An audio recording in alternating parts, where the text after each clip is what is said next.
I'm fucking getting it, DWP. What the fuck? I'm getting it done, motherfuckers. Getting it done.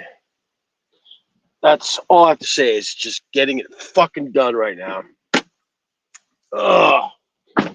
So I refed my last fucking game for the next literally a month. Hoard myself out like B Moron whores himself out. Clickbait. What are you talking about? Clickbait, DWP. I don't.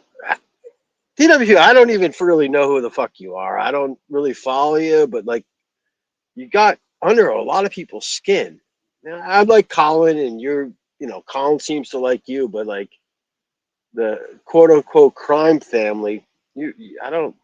What did you do? Like, why are you hated so much? I don't know. Whatever. On the way to Thailand, idiot monster getting cam life. Fuck you, idiot, please. Dude, watch out for the fucking forklifts, dude. There's forklifts everywhere. Forklifts everywhere. See, you're cam life. You are I actually probably like one of my favorite moments in all this bullshit was way back when with Grant. When Grant was trying to learn how to use fucking YouTube. It was like me. It was Cam Life South's. There was really no one on the fucking, on the stream. But we're trying to work with the guy to just try to like give him something to do, and that was fun, man. That was a great stream. Fucking Grant had some legendary streams that no one watched. No, they didn't know what was going on. Him trying to fucking get a calling up tranny prostitutes. Dude, he was the best. He was a fucking best. Nappy boys didn't like getting clipped. That's I don't know. DW, I don't get it. Whatever. Anything that's you come on here and you say certain shit. You stream stuff. It is what it is. Getting clipped. You know what? You did it. It's out there. It's out there forever. So yeah, it's definitely about having a laugh. Yeah. So I don't know, but yeah, I'm officially. Well, I still got regular job to do, but officially on vacation starting Friday. Flying out Friday. Fucking psyched. Banked it up. Enough cash to do whatever the fuck I want, which is cool. So I'm not saying I'm gonna go nuts, but certainly gonna be doing whatever the fuck I want, which is nice. Very true, South. Let's go and grow. No, I don't. Let's not go and grow. I'm going to grow. Yeah, I'm going to fucking Thailand, and I'm gonna grow between my fucking legs. That's basically what it goes. Let's go, let grow. Enough with the fucking bullshit YouTube nonsense. There's no one doing shit fucking financially. Oh, great. Oh, yeah. Someone gave me $100. Yeah, YouTube took half. Fucking, or Google took half. Whatever the fuck it is. Who cares? Pump and dump. Yeah, that gets old though. Yeah, no, this trip's gonna be interesting because it's like, I knew the fat girl for a long time. She was a sweetheart, cared about her, blah blah blah. That's done. This is all about me, motherfucker. Self-centered prick. Will you be showing us all the ladies? Yeah, I'll show you some stuff. I want to find the fattest.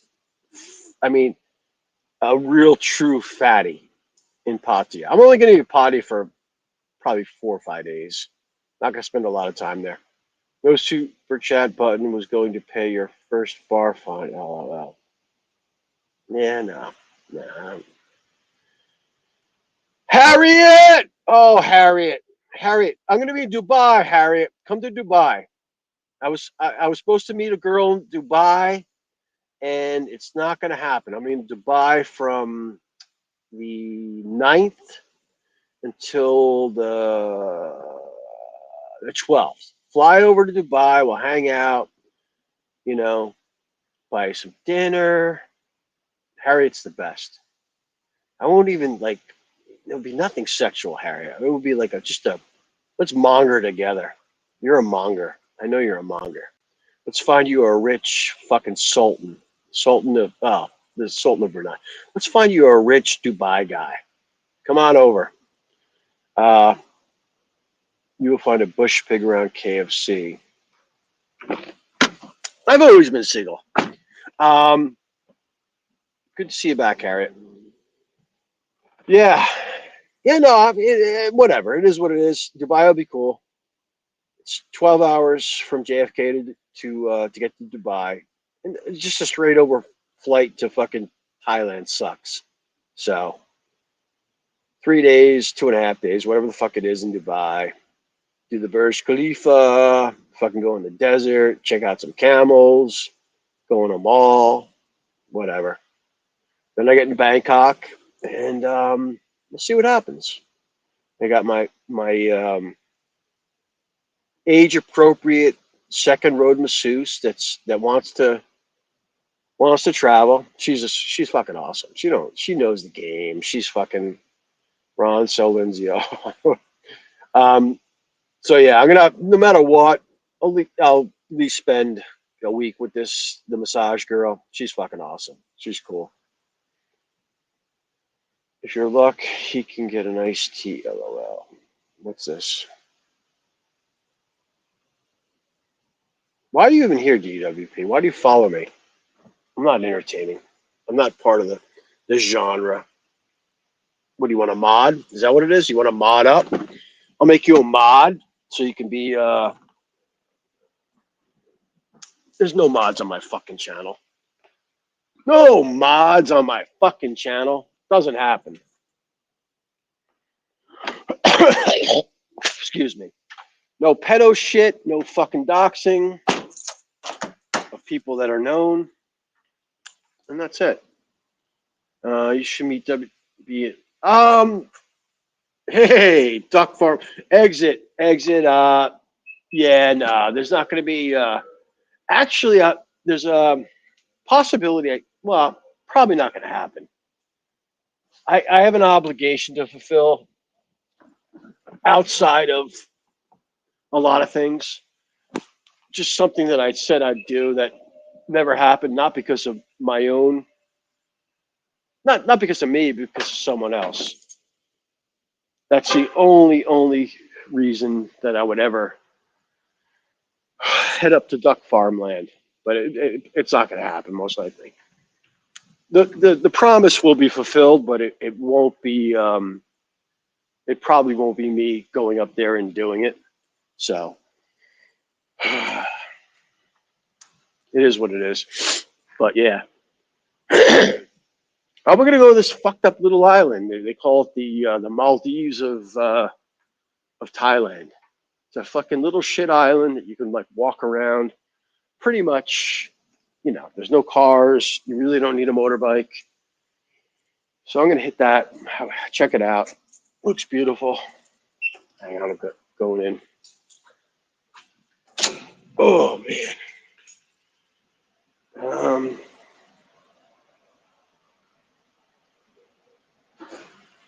Have a nephew heading to play Super League in England. Very happy for him. Well, that's terrific, Cam Life. Very happy for you. I'll probably meet Ben, but DWP, I don't know. I'm going to meet Colin offline. I don't want any fucking drama. I'm going to take him out for a steak. No streaming, no nothing. Because you fucknuts, I'm jumping in the elevator. I may be out for a second, so hang on if you want excellent entertainment.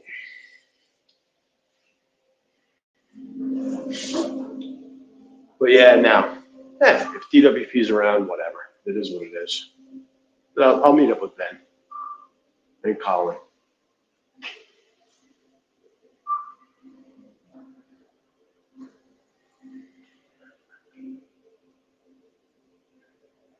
I don't know if I lost you.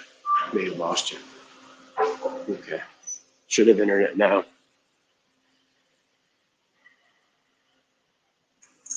Hang on. This is a dud stream, right? All the duds are here. Got Ron. I have Souths. I have DWP. This is a dud stream. Wow. Okay, give me a second.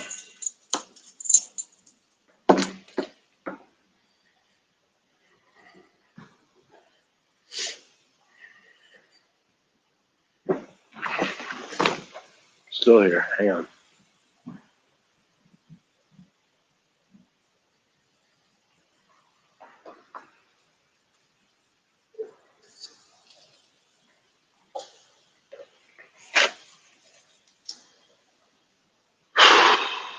Okay. So here's the scenario. I think all told it's like 21 days. Got all the flights paid for. Haven't even booked a hotel yet, though.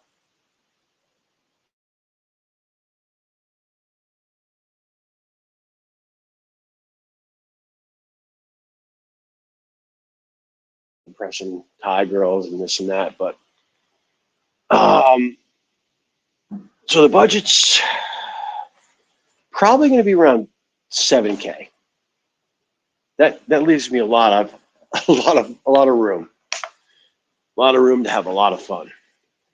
So I think I'm going to pretty much, I would say, not monger like a maniac, but there will be a period of probably 5 days where it could get out of control, which will be fun. And that's going to be the end of my trip. My mongering will basically be probably the last 5 days of my trip. So this is the game plan. Dubai, touristy stuff. See all the shit that I hadn't seen when I've been there before. Want to spend like a couple days in Bangkok, actually. I don't want to just, arrive on the 13th and just go somewhere and this and that. I could hook up with proper fatty if you want, monster. Yeah, no, I don't. The story with me and fatties is hysterical because it's driven off of my one trip to the dark side. I was at Josh's weed bar, and the girl. That place is fucked up. The dark side. Oh my god! I went over there and basically I pulled. I checked. Josh like check out like the local bars. He's like go here, go there, go there. So I went to one place. It was horrible. Went to the next place and actually saw a cute girl. She certainly wasn't a fatty, but I pulled her out of there, brought her back to Josh's, but she had a bodyguard that, she brought a friend with her to Josh's that was, let's just say, she was a little plump. Nice girl, nice enough girl. But it was Flowers. Flowers was there meeting up with Josh because, don't quote me on this, but I think Flowers has some sort of investment with Josh's weed bars or whatever, helped him get funding. So he saw me with, he thought I was banging this fat girl. So that's where it all comes from. But I certainly don't have a problem. Life is about experiences, man. I mean, to be honest with you, the greatest blowjob of my life was from a fat girl. And I'm certainly not fucking six-pack Joe. So whatever. Everyone fucking, don't limit yourself. Nothing wrong with a nice thick girl, man. Nothing wrong with it at all. Certainly feels better than a bony bitch. When are you heading out next? I am leaving Friday. Leaving this Friday, HK. Flowers a dog for fat shaming. Nah, whatever. It was certainly like why is it something bad to like fat women? I don't whatever. I don't look upon it as an insult, man. Like, oh, you go with a fat girl. So what? Are you happy? I dated I mean, nothing like morbidly obese. I mean, it's not, someone morbidly obese, a lot of times there's some psychological stuff, and you don't want to get involved with that. And it has nothing to do with it. It's some of the sweetest girls in the world are fucking pleasantly plump, man. You know, they're not, they don't give a shit. Those are the people I like the most. People that don't give a fuck. The people that are respected the most in society, if you look at it, at least in the United States, are the people that just don't give a fuck. And Elon Musk doesn't give a fuck. Trump doesn't give a fuck. CEOs of most corporations, you can't give a fuck. You know. Ron jumped Lindsay a few times. Okay. Skinny guys fucks awful too. Listen to Harriet. Oh God, Harriet.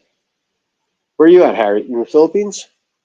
You disappeared. You dropped off the face of the earth for a while. I was concerned for you.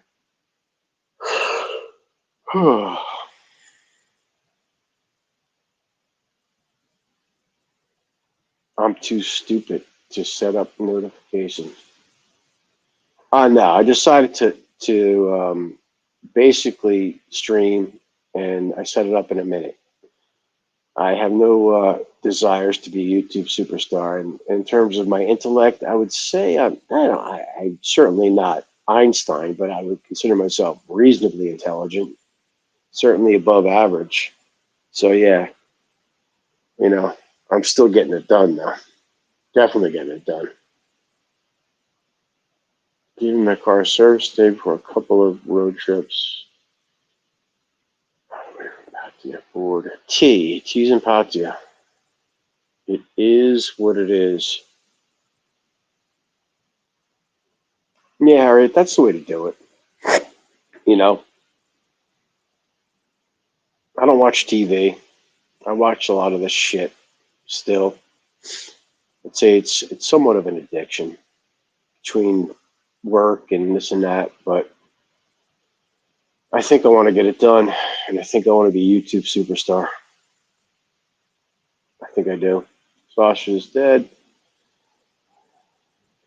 Wait, let as loose as you feel like I am. It's all about experiences. Some of mine are those. Oh, yeah, exactly.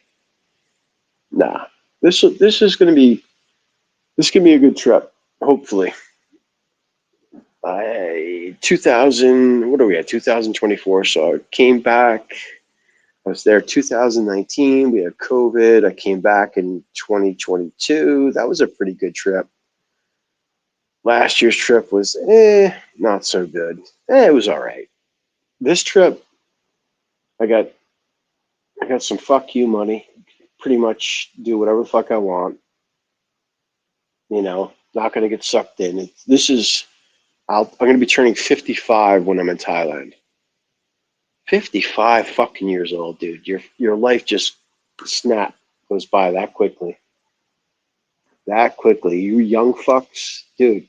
Seriously, it goes by that quickly. One day you'll wake up and be like, what the fuck? And that's pretty much me. Wake up and you're 55 fucking years old. Hey, you know what? Be happy you're alive. Still able to fucking get around and do shit and contribute to society and make money and make my family and quote unquote friends happy. So yeah, life isn't bad, but this is I gotta find a cool place to be for my birthday and do something real special, memorable, like epic. Like what would be epic? Like all you people in the chat, like say, like whatever, how old, like if you have like if you're 43 and 50, like what's your dream thing?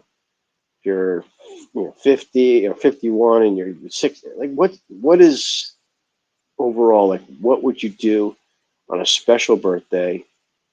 Like what would make that special for you? Being with someone special, doing something special, doing something you've never done before. I don't know. I've done a lot. Hey Ricky, what's up, man? Ricky. You're actually you'll be back in the Philippines. I wouldn't mind meeting up with you, Ricky. You're fun, man. We'd have a good time. Done that, Ron. Done it. Not a great experience. I mean, it's fun, but definitely not. I don't know. Yeah, it'd be good. Yeah, whatever. Trump 2024. Yep. We'll see what happens about that. Trump getting it done. Yeah, he's going to Boracay.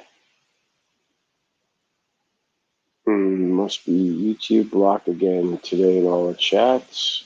Craig, you're blocked? I see you. I hear you. I just, with Dubai, I'm in Dubai for 3 days. It's like legitimately solo now, like completely solo, which is fine. I don't have a problem being solo traveler, but I don't like with Dubai, it's like mongering and drinking. It's probably not the best thing, you know? I don't know how many people have hung out in Dubai. There's a lot of shit to see. Everything's overpriced, but it'll be fun. Ron has had plenty of threesomes. Did you like them? Did you have fun?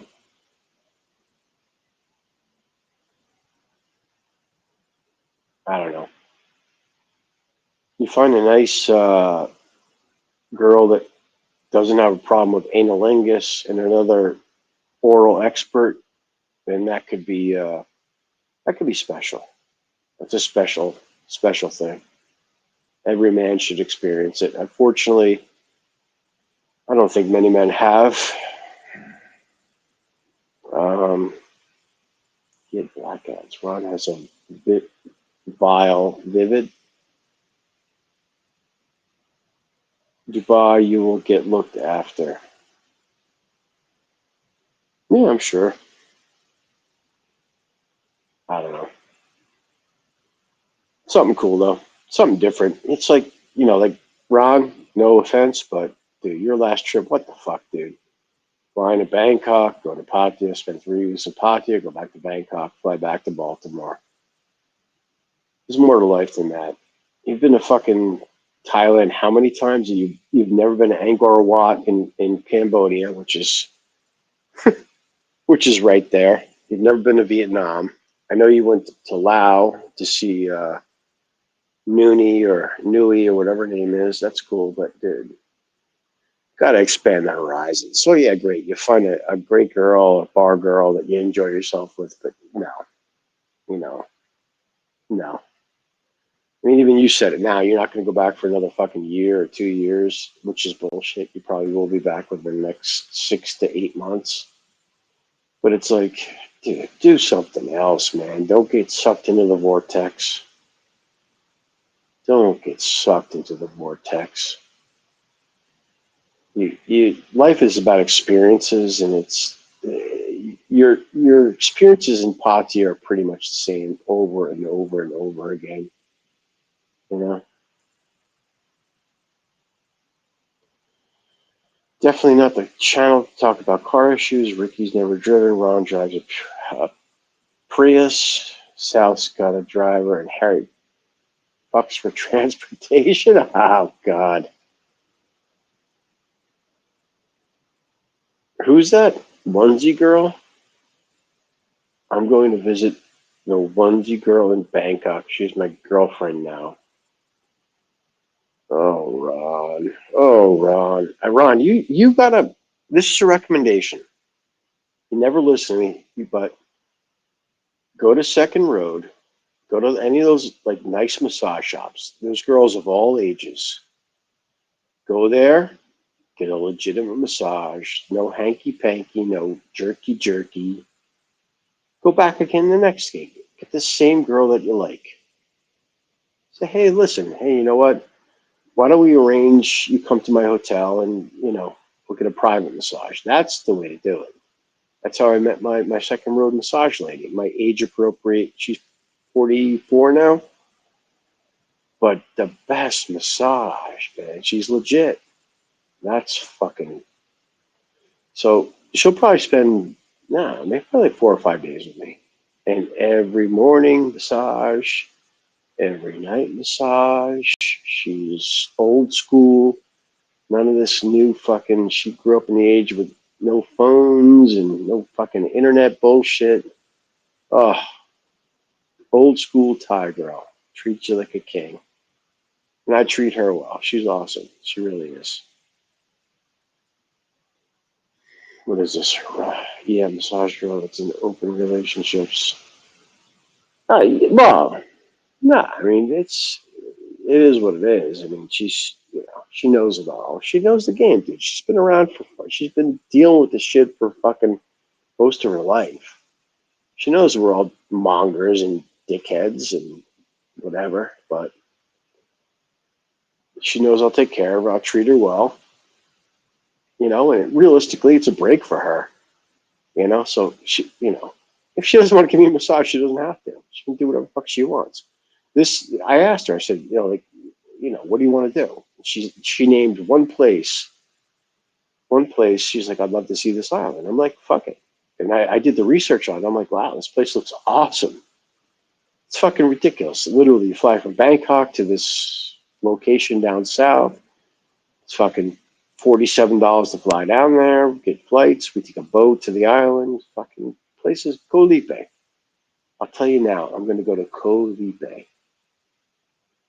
And everyone's like, "Oh, it's expensive." I looked at Expedia, dude. You can get a fucking awesome hotel, pool, fucking right on the beach, private pool right on the beach for $200 something dollars, whatever. I know it's expensive for Thailand, but in the realm of things, dude, fuck that. It's gonna be the balls.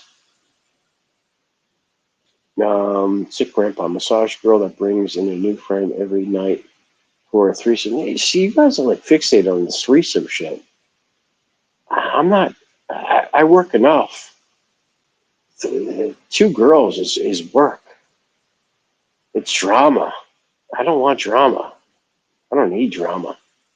All I need is one vagina and one mouth and a nice set of tits to bust a nut. It doesn't take two girls.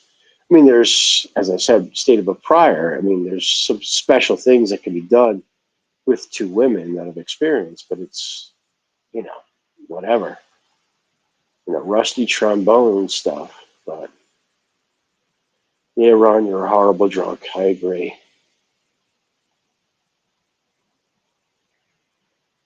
Your room in Phuket is 120 use. That's not 5-star living, Ricky. Though it's not 5-star, man. Come on, man. I'm upset with you. You're in. Where the fuck are you? You're outside of Phuket. You're not in the main area. But this Koh Lipe place, I can basically go there, then go to Trat, whatever the fuck it is, all those islands, end up at Koh Phi Phi, head over to Phuket if I want. And it gives me a lot of options. So, yeah, originally it was like, oh, fucking Full Moon Fest is going on. I'm going to go to Samui, then I'm going to go to fucking Koh Phangan, go see Koh Death or whatever the fuck it is, Koh whatever, but I don't know. Predators and G's sick with your vast experience. Are you becoming soft in your age group of ladies and experience thinking the right ones are still out there for you? I don't know what that means.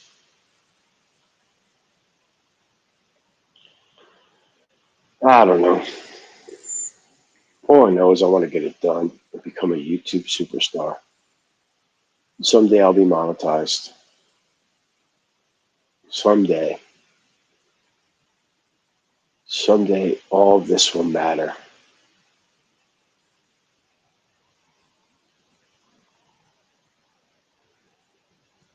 Let's drop the link. I don't know if anyone wants to talk to me. 2026, probably. Nah, I don't get married, Ricky. What the fuck? You've already done that bullshit. I'll do this shit. Guests, invite guests, copy, more, post comment. Let's see if we can get anyone that wants to come on and chat. Unfortunately, I have to work tomorrow. This week's going to be completely a fuck off week. I got a lot of shit that I need to get done.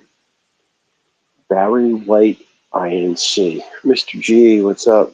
Uh-oh, we got a guest. Let's see who this is. Uh-oh, Ricky Trauma. I'm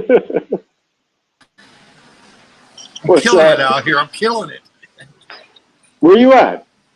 I'm in Bangkok. I'm in Bangkok at this Japanese restaurant. Where take a look at my food here. I got this. I got this soup here with this. I got this. Look at this big pork. This big pork. Pork belly. Pork belly. That's some nice shit. Some dumplings there. Yeah. I'm at Siam Center, Bangkok. Siam Center, man. Siam Center. When are you heading back? Thursday night. Okay. No, I'm staying at a 5-star. I'm staying at a 5-star tomorrow night. You know, it's too expensive now. I'm not 5-star anymore, dude. Everything's gone through the roof here, bro. You know, not only here, but in the Philippines, it's very expensive now to stay 5 stars. So anyway. Yeah. Hey, well, you're 4-star. What can you do? Have you? I'm only paying like $9,000. I'm only paying $200 a month for my room in Cebu. So What's going on? What's going on in Cebu these days? Not much, man. You know, I just save money. You know, I got a crappy room. I save money. I put a very expensive bed in there from Utah, and right now I have a 25-year-old girlfriend with a nice rack, no kids, and we're going to Boracay. What happened to that other girl? The what was her name? I forgot. Apple, yeah. What happened to her? Yeah, I had to break up with her, bro, because I went to Europe in May, and then I came back, and she was blowing through money like no tomorrow, bro. Yeah. I was like, you have to let it go, bro. I mean, I was sending her 10,000 a week, 10,000 pesos a week, and she was blowing through it like a day and a half, bro. I'm broke. What's 10,000 pesos? I forget. $200. Okay. Yeah. But the median salary there is like, I don't know, they make $200 a month. You know, she's blowing $200 in 2 days, bro. She was living large, man. Living large. Good for her. 5 stars. Yeah, but it was very sad, bro. It was a very sad day, but you got to move on in life, you know. Well, you've been jumping from girl to girl. I think the girl I knew was 6 years. You met her. That was the fatty. We met at Cusson Road. Yeah. Yeah. Her friend was like, "You're disgusting." Well, there's a lot going on with that, by the way. I still know. They're all fucking whatever. You know, it's all crazy. So you got to get out. You're going to Phuket, and then where else after that? Well, no. I start off in Dubai, and then land in Bangkok, and then from there it's question mark, man. We'll see. I'm gonna go. I want to see Koh Lipe. Have you ever been there? No, I don't do it. I don't go to the islands because I'm fat, 60 years old, man. There's no reason for me to go there, bro. No, because those millennials and stuff, they just look at me like, who gives me, But you bring the talent with you.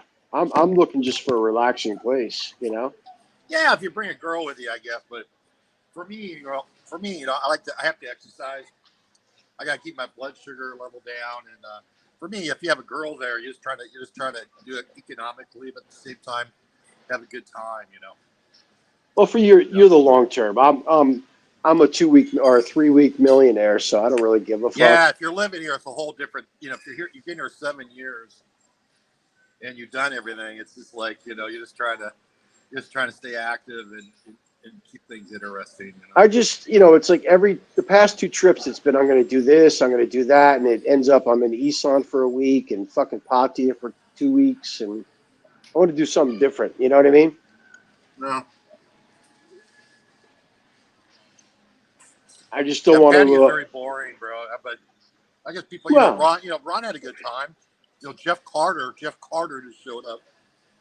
He's getting the views. With his slick YouTube videos. I don't even know who that is. Who's Jeff Carter? I have no fucking clue. He's some British guy. He's like the older version of Edward Sweeney. Jesus, is that guy still? Is Edward Sweeney still alive or what? What the fuck's that guy doing? Yeah, he's still alive. But anyway, for me, man, Bangkok's is way better than Pattaya. But as far as like the go-go bars and stuff, they suck now, bro. They're full of Chinese. What, Nana and Cowboy? Yeah, Nana, Cowboy, and Patong, bro. This is all full of Chinese, bro. It's packed full of Chinese. You can't even get a seat, and then they're just sitting there drinking a beer, looking around. If you get a girl, they sit there and they down 2 drinks, 400 baht, and they're gone like in 5 minutes, bro. I'm like, what the fuck's going on, man? Yeah, you were here 5 minutes, man. I think, to be honest with you, Ricky, I think they tag you, they know you. Like you almost have to like go back to like almost to put on an act like where it's your first trip. Like they read you very quickly. They know you're not green. It's in order to get they like don't that. Remember you, bro. No. But it's not. No one remembers your face, here. No, they don't. It's not that they remember you. It's how you act. Oh man. You walk in with an air of confidence. They know exactly, they know, it's just, they know that you're not a sucker. So there's an element of like you go to Soy 6 and you act like a newbie and you get treated differently. They want the sucker. They want the guy. What's up, Kelly Caldwell? I'm getting it done. Would you call Ron a sucker? When Ron walks in the helicopter bar, would you call him a sucker, or they know him? Ron knows the game, but he just doesn't matter to him. You know what I mean? There's certain people. It's like like people rip on me. It's like, oh, you build bathrooms, and I do what I want. You know what I mean? I'm a reasonably intelligent person. I'm certainly not going to do anything that's going to detriment my existence or my future life. I do what I want. I do what makes me feel good. You know what I mean? I'm not trying to hurt anyone, but it's like, I don't know. You kind of, I guess you get tainted inside. I mean, you've been there for so long. You've seen all the bullshit, but it's like, for me, it's like, I'm going to be there for 3 weeks. I want to, even if it's all bullshit, I want to live a certain way. I want the GFE experience. I enjoy a comfort level. I enjoy knowing people. It's like, going over, like being a backpacker and going over there and being a first time visitor, not knowing anyone. It's kind of isolating, even if you're outgoing and this and that, you know what I mean? It's nice to have some sort of connection, to know someone, Yeah. I don't know. Yeah, dating, dating. I don't even know about dating here anymore, but in the Philippines, it's getting worse and worse, bro. There's so many young dudes there now. Like just like here, but it's Philippines getting like Thailand now. It's just so many young guys everywhere. It's just crazy, man. And these girls are locking down, bro. It's just getting harder and harder to even meet girls. Well, what is it? What is it? Young? Crazy, I mean, where's this money coming from? Where can a guy, the guy that's in his 20s or 30s, like that? Are they just? Do you think they just don't give a fuck? Like, is it Bitcoin? What is it? Like, it's their mom and dad. It's trust funds. You think so? It's government money. It's who knows what it is, bro. I mean, people making, people working online. CNBC every day has some millennial in there talking about how they make $12,000 a month passive income, off internet, bro. I mean, yeah, they're in Vietnam, they're in Cambodia, they're in Thailand, they're in Singapore.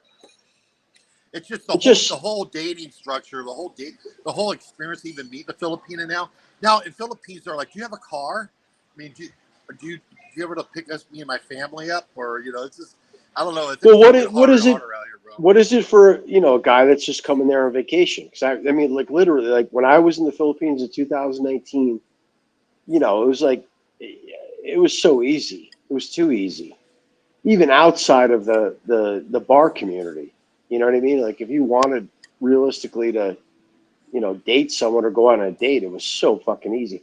I was absolutely shit faced outside of what was it called? The Pension House. You know the Pension House, right in Cebu? Little shit hotel there. That was where what's his name used to. He was the one that recommended it. The guy that from Dumaguete, the guy with the married the girl. I stayed there, and I was like, I'm gonna chill out. Outside there was a little pavilion where they had fucking food, and you get red. What is it, Red Horse? I was so drunk, and a couple came up and they started talking to me. A Filipino couple. They called their niece. They called their niece to come and meet me. Like this wasn't this was a college girl, and it's just like, I don't know if that even exists anymore.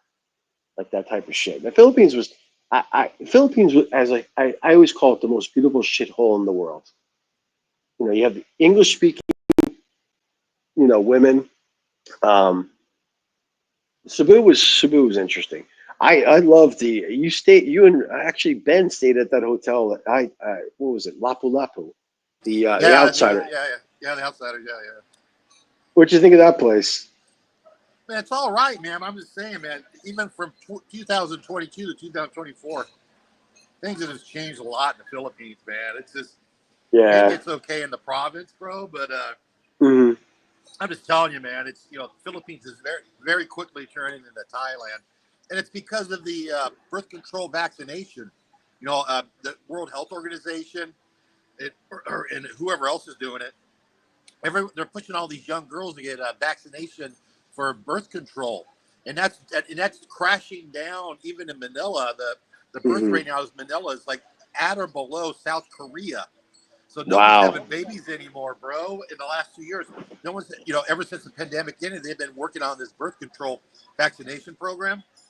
And so they all get vaccinated, and they're like, oh well, then if I can't have a baby, and then I'll just go work. And then they all get locked. They all get shut down, and they all room together. So wait. So and then no one goes out anymore. So. This vaccination prevents them from having a child forever, or yeah, it's birth control vaccination, bro. They're doing the same thing here in Bangkok, in Thailand. All these young girls get vaccinated. So you'll never have a kid. Well, I've never heard. It lasts like I don't know how it lasts. I don't know if it's monthly. Well, the girl, I don't know how long it lasts. The girl that I was with in the Philippines, she had something like underneath her bicep. They inject this thing. It's an IUD, whatever the fuck it is, and she actually, after I had gotten her tested, I certainly didn't want to get her pregnant, no question about that. But she showed me this thing, and it was a form of birth control that they basically implanted into her. And it supposedly lasted for like, I don't know, 6 months. So I don't know. Yeah, that's a good example. All I'm saying is that during the pandemic, World Health Organization went in the Philippines and started this vaccination program for birth control. And now it's gotten so bad that no one's having a kid anymore. Yeah. And that's shutting down the whole dating scene, bro. And at the same time, a Filipino person can just get an associate's degree and apply for the U.S. Work visa for $300. So now they're all leaving, and every dude on the planet Earth, every dude is in the Philippines now, or here in Thailand trying to hook up, man. So it's like the whole system's like imploding for dating, bro. So it's just like it's pretty sad. Big ups, Jeff. What's up? How was Nashville? Oh, Laporte crime family. The Laporte. How's Pig Boss, Brad? You heard it from Pig Boss? No. Save Honeycomb. Come on, Jeff. Save Honeycomb. What have you done? Jeff Laporte, Honeycomb. That was classic. Take care of Honeycomb. You love Honeycomb, bro. Honeycomb has traveled to more places than any of us at this point. Yeah, here Big E and Honeycomb, they travel the world living the 6-star lifestyle, bro. Exactly. Hey, Ricky, what's What's going on with the guy that's in jail? The guy that you know. Yeah, well, the bottom line is that he got these 5 cyber counts, and so he's stuck there, and he can't leave because there's that guy Frank Pataglia filed a cyber count on him, and so again, Frank Pataglia was attacking Barry's girlfriend Shaw over and over again. Mm-hmm. So she filed a complaint with immigration for harassment. Okay. So that complaint's sitting there. Supposedly, Frank Pataglia had a watch list order, and he's blacklisted. Pending the outcome of the investigation to whether he's going to be deported or not. And so, but despite all of that, they still renewed his visa anyway. So the guy's he's still in jail. He's still. Yeah, he's not. Well, he's in detention. He's in detention. Which he's in a facility by himself. So he's no one else is there. But it's open air. There's a dirty river run by it. But the bottom line is that this. The only thing left to help this guy is the complaint. So he's been in that situation for over a year now, right? Yeah, 18 months or something like that. That's fucking insane. Yeah, that's crazy. And then the bottom line is that people are trying to help him out. People are trying to help him out, and then this Barry Jordan goes crazy and throws everyone under the bus and makes all these accusations. And then there's all these people trying to help out. There's Filipinos in the background trying to help out, and everyone's just looking at each other like, you can't tell this guy anything because he'll just put you out there and throw you under the bus. You know what I mean? So you can't tell him anything. You can't tell him anything what you're doing. You can't tell him anything. And so all these people are trying to help him, but at the same time, no one can tell him because if you tell him, he's just going to throw you under the bus, bro, and blame you for everything, bro. You were bringing the guy fucking steaks and shit and fucking being cool to him. No. I mean, we're just trying to bring him food, bro. But he just went nuts, bro. And then, he's just, he's a horrible person. The bottom line, he's a horrible person. I should have never gotten involved. Yeah. But at the end of the day, the only thing left is his girlfriend has a legitimate complaint for harassment from Frank Pataglia, the foreigner. So either that complaint works or it doesn't. So if it doesn't work, he's Barry Jordan's fucked. And if the complaint does work, then Frank Pataglia will be deported. But then Barry Jordan still has to contend with all the damage he's done to the Filipino people, all the damage he's done to the image of the Philippines, and all the people that hate him in the Philippines government, because there's many people that know about him now. And he has even if Frank Pataglia is deported, Barry Jordan's still has to fix his image with the people, fix the image of what he's done in the Philippines, and fix his relationships with the Philippine government officials, bro. We have a special all over the place, man. It's crazy. We have a special guest, Ricky. We have Mr. Gogo coming on. Yo, Ricky, enjoy your 2.5% COLA increase. And thank the U.S. Treasury. God bless the U.S. Treasury. I just watched your stream. I know. I watched your stream from the other day with Tequila Joe. Tequila Joe. Joe comes on and starts harassing me. They don't understand what you have to go through to get approved for all that stuff. It took me 10 years. These guys have no clue what goes on. It took me 7 years, bro. 7 years, bro. I'd like the one guy who was posting the max you can make is a certain amount. They don't know about special monthly compensation. S, K, L, M, and they have no clue. Starting with that special compensation, of course, for erectile dysfunction. Way to go, Ricky. You pay. Oh my God. Oh, I couldn't help but laugh. I just said these people are nuts. Hey, listen, Gogo, right? Tell the Internet Monster. It's an achievement to get erectile dysfunction special compensation, right? Yeah, not everyone qualifies. Not everyone qualifies. It's unbelievable. They pay you to get a hard-on. That's awesome. And they provide the pills for it too. Oh my God.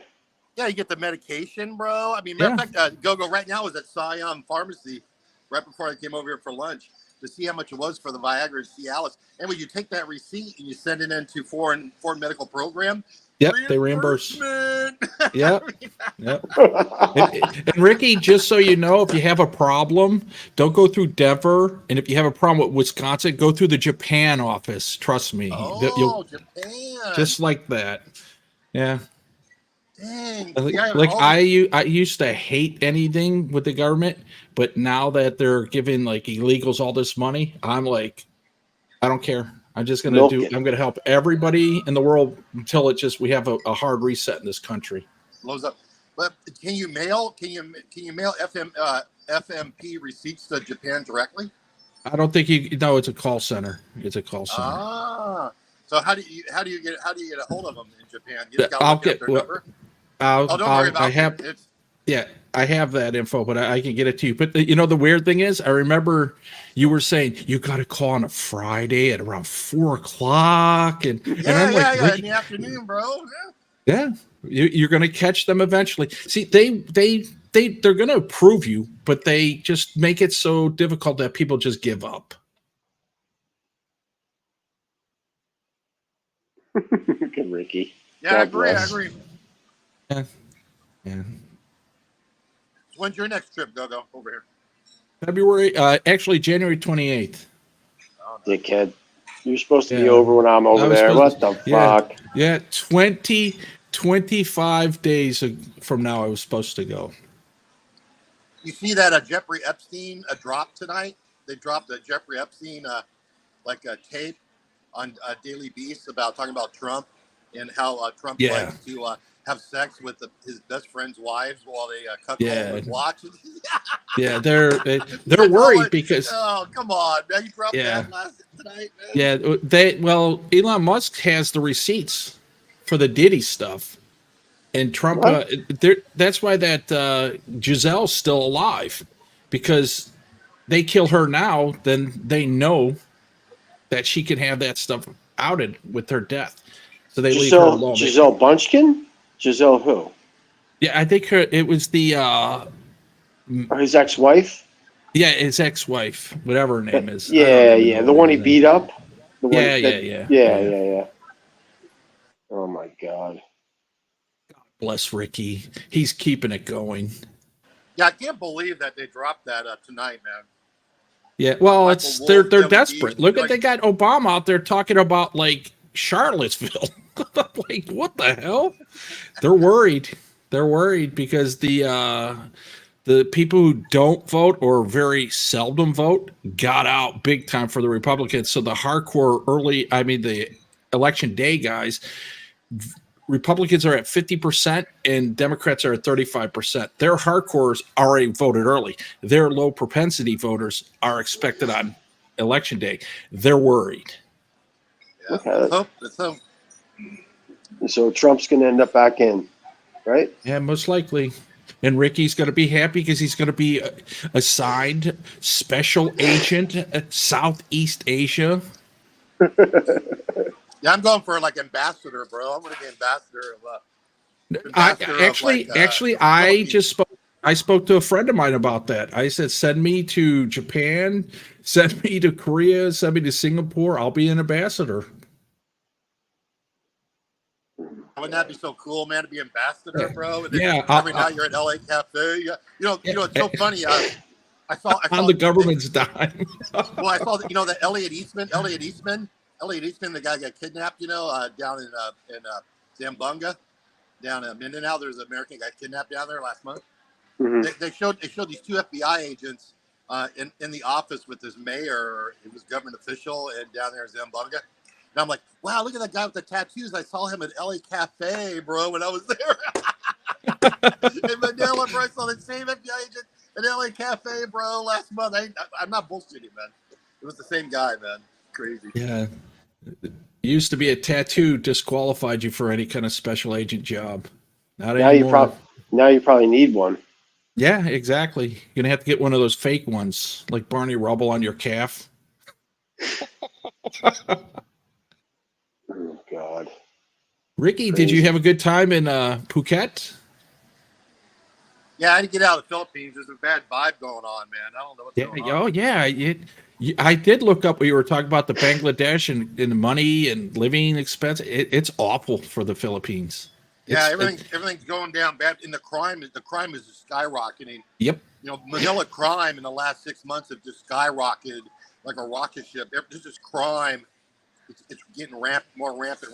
You can have the feeling on the street, bro. Like people are just like getting really antsy, man. Yeah, Steve Montelli said he won't even transit through Manila anymore.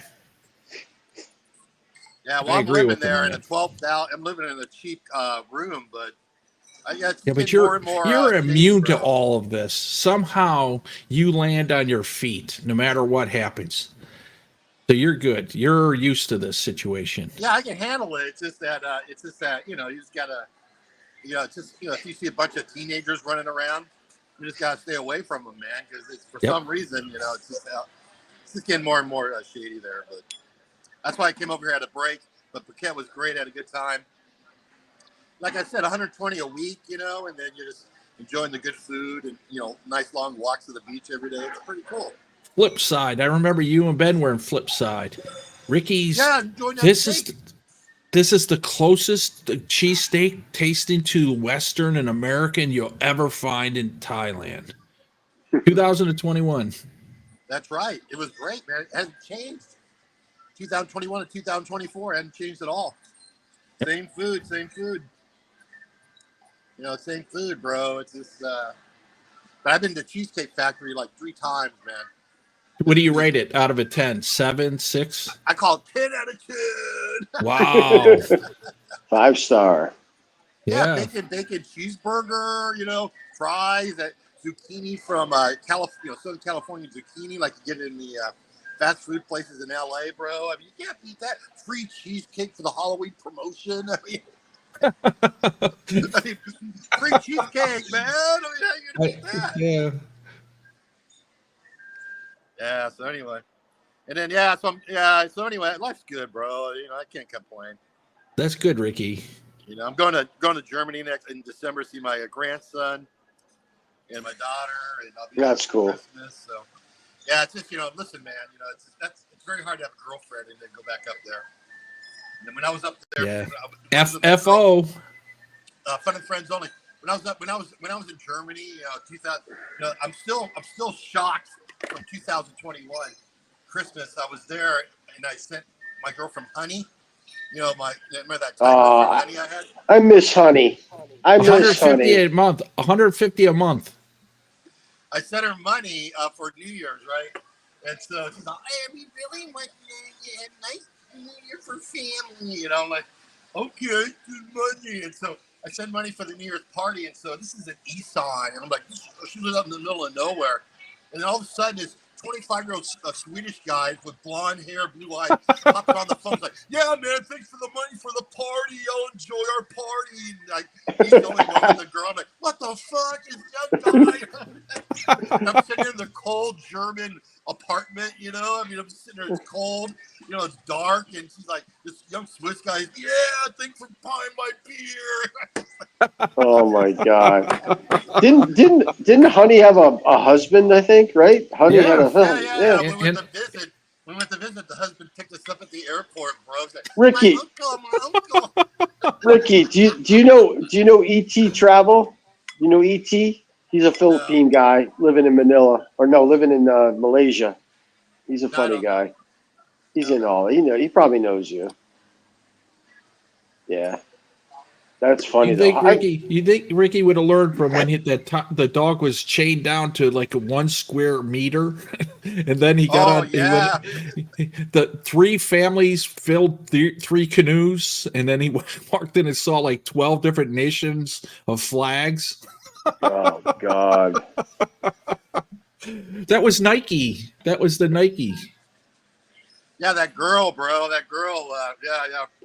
That's right. I went out to her province, and then every bedroom, all the family slept on the floor with no aircon, and every bedroom had like a bed with a different national flag on it. Bro. Yeah, that's where they brought all the dudes, bro. I mean, they had that poor dog chained out there, starving, Yeah. and it's like, Yeah, he had no energy to bark. I'm like, this is how they treat the dog. This is how they're gonna treat me. Yep. Dog. Three canoes filled with family members that go to dinner. Stories. That's right. I paid a canoe. I paid Pizza Factory, bro, like for 20 people. Oh. Thank God I got money to burn, bro. I mean, Yeah, that's exactly. what I'm saying, man. But that that really scarred me. That Swedish guy coming on, like, thanks for buying the beer, Dad. That's why I'm not having a girlfriend anymore and go overseas, bro. Yeah, FFO. FFO. No, every time you try to do the right thing, then you get stabbed in the eye, bro. I mean, Yeah, no good deed goes unpunished. Hey, it's you know what it is. It's about you. It's fun while it's happening. No big deal. Exactly. If you look at the amount of money spent, it's almost nothing. It's just principal or like stab in the back type effect.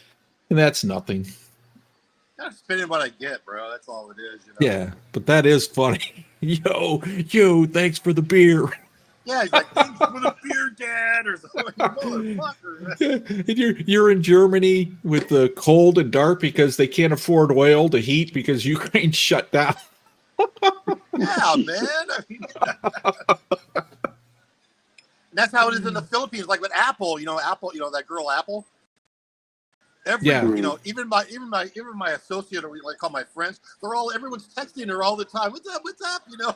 Yeah, like, yeah. Every dude is stabbing you in the back, bro. Every time. Yeah, look at Ron. Every time Ron ends a stream, somebody's popping up with the individual he was with. Yo, HK57. Yeah, man. Look at poor Ron, man. I mean, jeez, man. God bless. Yeah. Yeah, but anyways, I gotta get married eventually. You know, I gotta get married to get that dependency money. You know, No, you got to do what Gogo is going to do. Gogo is going to, when he comes to the end of his life, find anyone and just hand it off. Yeah. And make sure it's government so that they get like Social Security for like 62 years. That's like the best plan. The best plan. Well, you gotta be married for 10 years. Really? Right? So in order to get yeah. They're making new rules.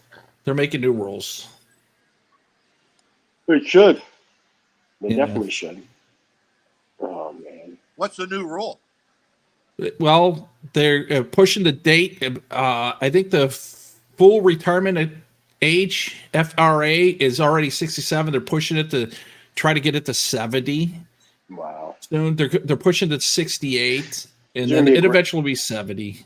Will it be a grandfather clause for that or what? I mean, yeah. If you're already at that FRA, you're good. Okay. That's why they're pushing, like you see on TV. Is it okay to wait till you're 65 or 67? Shouldn't you take it at 62? They tell you, the recover, you'll be 86 when you recover financially. And I'm thinking, if you make it to 65, there's like an 82% chance you'll make it to 80 in the United States, both men and women. They don't tell you the whole thing. They're just trying to get you to take the least amount because we're going broke. They claim it's 2034, but it's really 2041 that before they start taking out. I think it's going to be 25% they're going to take out, so you only get 75% of your benefit. And it's the VA. They're already the CBO. I just read the new one. You're not going to get any kind of financial money unless you're at least 30%. I think it's going to start 2028. And so if you're 20%, 10%, 0%, you're getting nothing. They're going to push it to 30. They're also talking. Now, this one I agree with. TDIU, once you hit 65, it's flipping into Social Security. Now it's taxable. And people are just going crazy over that one. Eventually, VA benefits aren't lockbox. It's voted every year, and it only takes 15 to say no, and they're at 6 now. People better think wisely what they would do with that money. A guy like Sharpie will get fucking raises and have it for the rest of his life, right? Yeah, of course. Yeah. What do you The think about survivor that? guilt. What do you think about that, man? I mean, His unit what do you never think about left. these young guys? No, what do you think about all these young people in the military gaining? You know, when they join, their whole plan is to build up a medical record. That's all they work on. And it's gonna they're destroying the whole system, man. Yeah, I mean, they're and literally giving 100% to every single person now gets out. yes, Bro. I mean, exactly. They have almost 4 years to build a case, and that's what they're doing. They go on sick call weekly, and they do things you can't prove, like headaches, ringing in the ears, things like that. Actually, tinnitus they're going to take away. They're going to add it to hearing loss. If you don't have full hearing loss, you don't get tinnitus anymore. Yeah, people will be fucking sticking ice picks in their eardrums. Yeah, people don't do anything for money, free money. They don't want to work. They should start by going after the SSI people. You have 30 days, and then you got to be back in the States. You could go on vacation, but there are guys living over in the Philippines like 20 years on SSI. That's a welfare program by the feds and the states. SSDI is if you work and you put into the system. And believe it or not, SSI and this bill SSDI, that's funded all the way to like 2070, but not the regular Social Security. It should be the other way around. That's many people funded off payroll taxes, basically, right? Yes, yeah, UI. It's under UI. The world's so upside down right now. Yeah, I mean, it's just fucked up. What happened to Ricky? Yeah, I think he just got attacked. Ricky Tequila split. Joe sent the goon guys. Tequila Joe's still after him. I don't know how to understand. I can understand why people are upset, but you know what? They don't understand what you have to go through.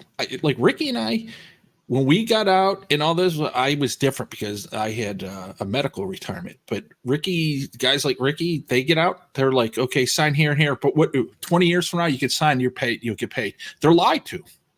Mm-hmm. Every single person I talked to, and these are friends. These aren't just random guys. They told me the exact same thing. Oh, they told me I could come anytime. I said, yeah, you can't. But 20 years go by and you don't have any medical proof of all this. They're going to ask you, why weren't you treated in that time? And that's what they use against people. But luckily, people like me, we argue and fight for presumptives, and they get there. But it's also like, I mean, just investigate some of these people. Like they don't do it for two reasons. Social Security and VA, even though they're separate, they cross-reference each other, and they also cross-reference with the IRS. There are people, Ricky just mentioned a guy, like, said he couldn't work, and he got caught working. Now he's got to go through appeal process for 5 years. But it's hard because the doctor giving the CMP exam, he has no clue. I heard a guy lie. He said, like, the Iraqi Republican Guard invaded Khobar Towers. The Iraqi border, just the border from the towers, is a 7-hour drive. They weren't in Saudi Arabia at the Dammam port. Hey, come on. But these doctors don't know that. They just write down what they hear. And they're caseworkers. The more people that they have as a client, as they see them as clients, the more money the government gets next year. If they don't spend money, they don't get it. And there's a $10 billion shortfall because of it. Well, it's basically like cops writing tickets. There's an allocation. It's like corporate America.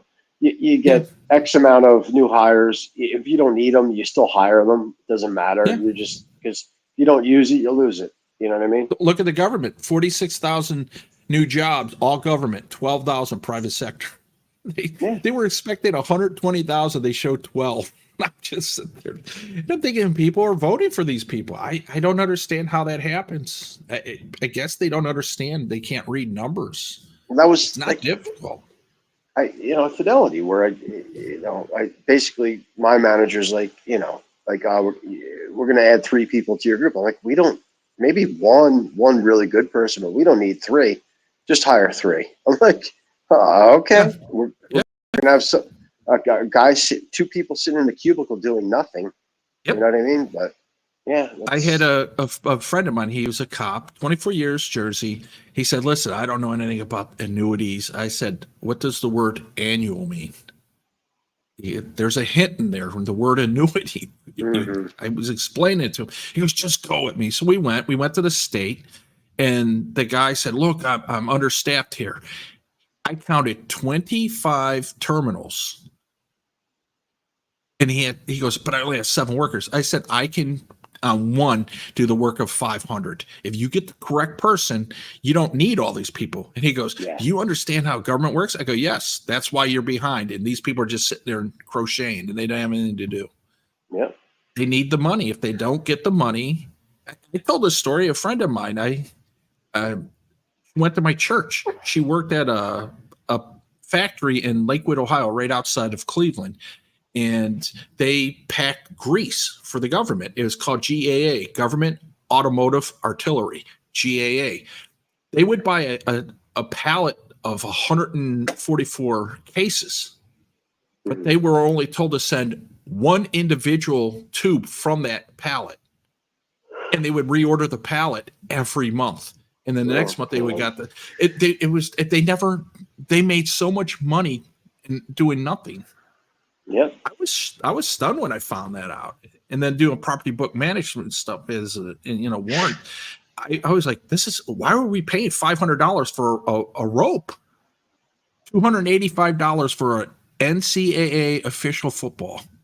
You remember the ball had the half stripe on it? Yeah. That's what it was. High school had the full 2 stripes.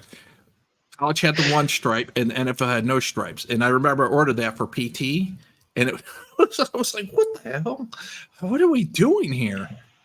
But it's too many people that are in charge are making the money because their contracts are given to no bid contracts, family and friends, and they get the money back the back end.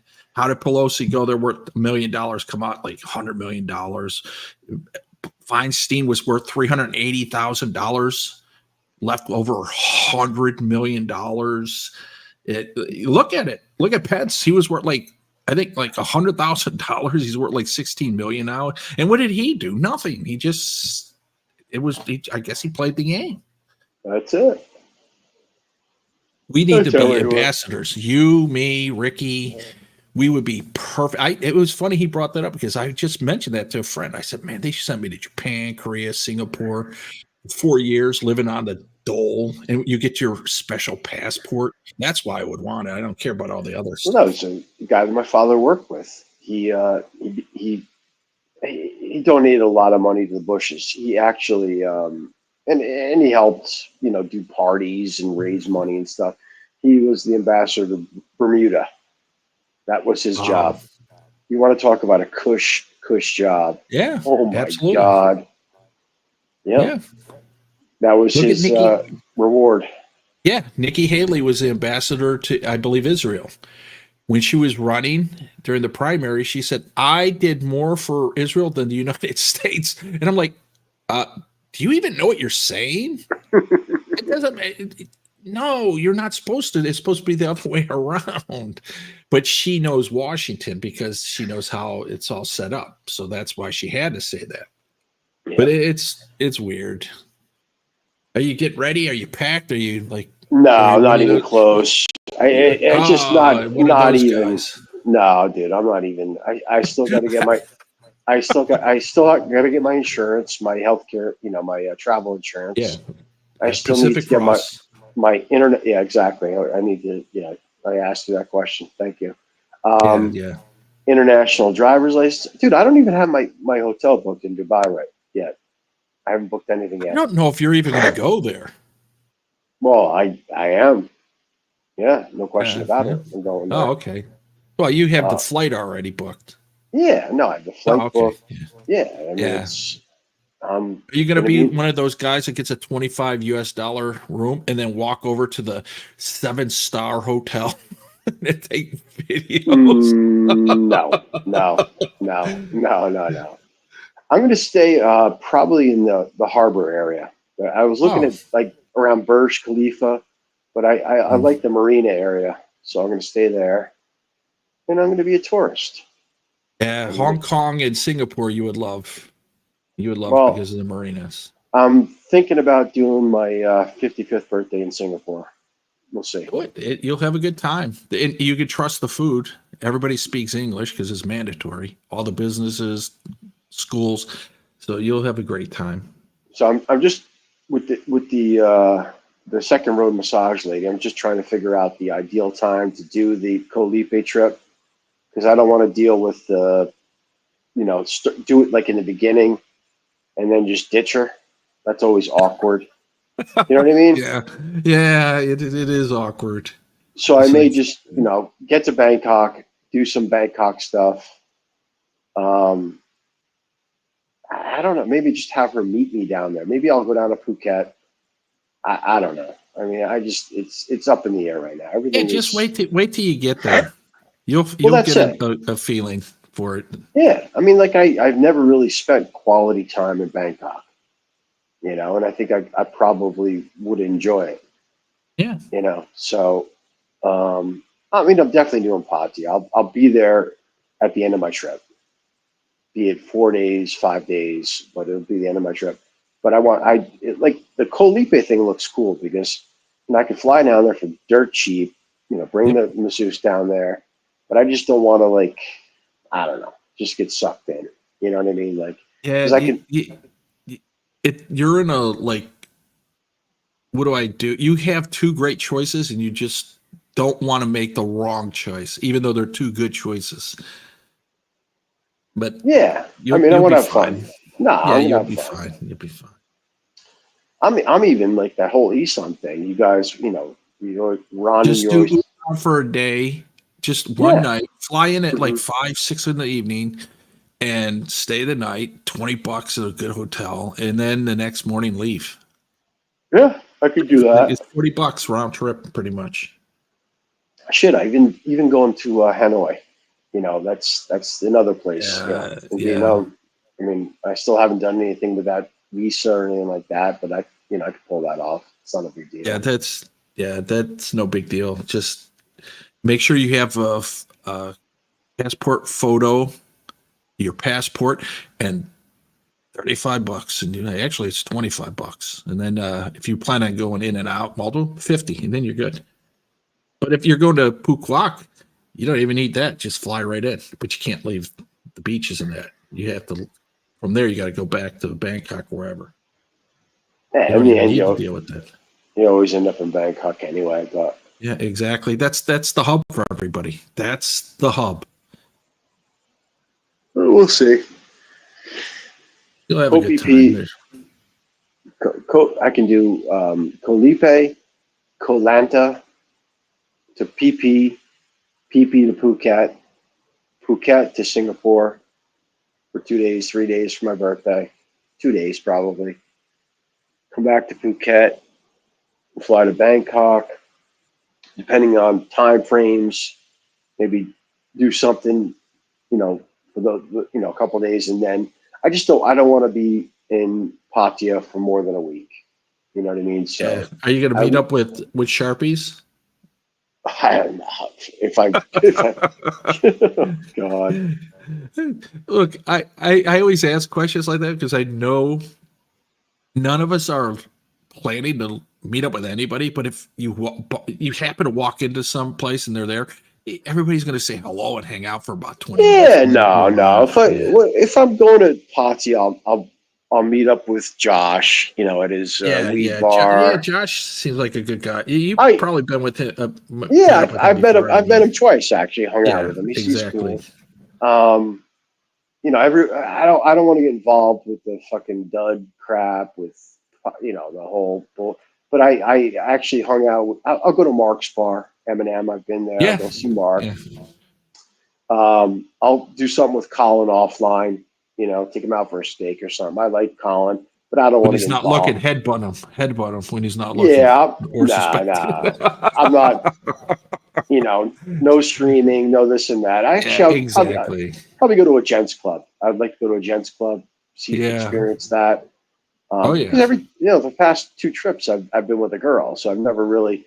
I mean, I obviously escaped for a couple hours and did my own thing, but this is, shit, I may even go to Soy 6 and do something, dirt, little Don't forget, mongering. you were with Sean the Sheep. Well, where's Sean? Is Sean going to be there or what? I think he's making up his mind soon. He had some stuff. We talked offline. He had some stuff he had to take care of and get ready. Yeah. So Oh, he took a break. He was on Exits yesterday, I believe. Was he? Yeah, Exits. Yeah, I literally did 12 games this weekend, so I'm just I repped my last game and basically for a month, unless I do beer league this week, which I probably won't do. But yeah, no, I dealt with a lot of shit this weekend, but I'm fully funded for this trip. I remember when you said from now on, almost every weekend it's booked hockey. I'm doing this, I'm doing, and I said, yep, but eventually you'll be walking through JFK. It's happening soon. Yeah. JFK is going to be my leave, but PHL is going to be my return. It's so perfect for me. Yeah, well, that's close. It sucks. It sucks because JFK at 9 p.m. Lyft and those guys, they claim our drivers are bringing over the Jersey and nobody will take it. And I'm sitting there thinking I'm gonna have to walk all the way across the border or get a cab across the border and then pick up Uber from there, which wouldn't be that difficult. But worst case scenario, I have tickets for the train in my wallet. I can always get that, and but I don't want to be on the train. I don't. I usually do the train. It's actually pretty easy from where I am, but this time, what I'm going to do, the 8th is my father's birthday. It's his 86th birthday. So what I'm going to do is most likely I'm going to get off work a little early. So what I'll do is take him into Manhattan. I'm going to take him to one of his favorite restaurants and basically, we'll get a car. I'll get a car to bring him back, to our place. And then from that point, I'll go to JFK. So yeah, that's the objective. If it's tight, you can get a helicopter. I think it's like $200. They'll take you right to any airport. Yeah, no, if it gets tight, the schedule. Well, as long as I'm in Manhattan, I mean, I could get to JFK within fucking 30, 40 minutes, even with traffic. Yeah. Train's not really that bad for me. It takes me right to Hamilton and past Princeton right to Hamilton. Yeah, it's the second to last stop. But the thing is getting through JFK, and that sucks. Like, 3 hours more than enough. More than enough to. Oh yeah, check. Yeah. You have plenty of time. Yeah, so I'm good. My flight's not until later, so do a reasonably early dinner. Basically be there. So, yeah, you'll be ready for your flight. You'll be relaxed. Yeah, while you're driving around in Manhattan, you won't be, but eventually you'll get to JFK and then you'll be fine. You know what? It's most of the traffic's coming back to Jersey. It's not going in. The traffic, going into Manhattan doesn't start till later. So, if I leave at 4:30, 5 o'clock, we get in there for 6, have a dinner for an hour, and I send get him back in a car, and I get to the airport by 7:30, 8, or whatever the fuck it is. I'm good. I'm golden. Yeah, you'll be fine. Yeah, you drive in that traffic every day, pretty much, so you're used to it. Yeah, I'm not. Yeah, it's not an issue.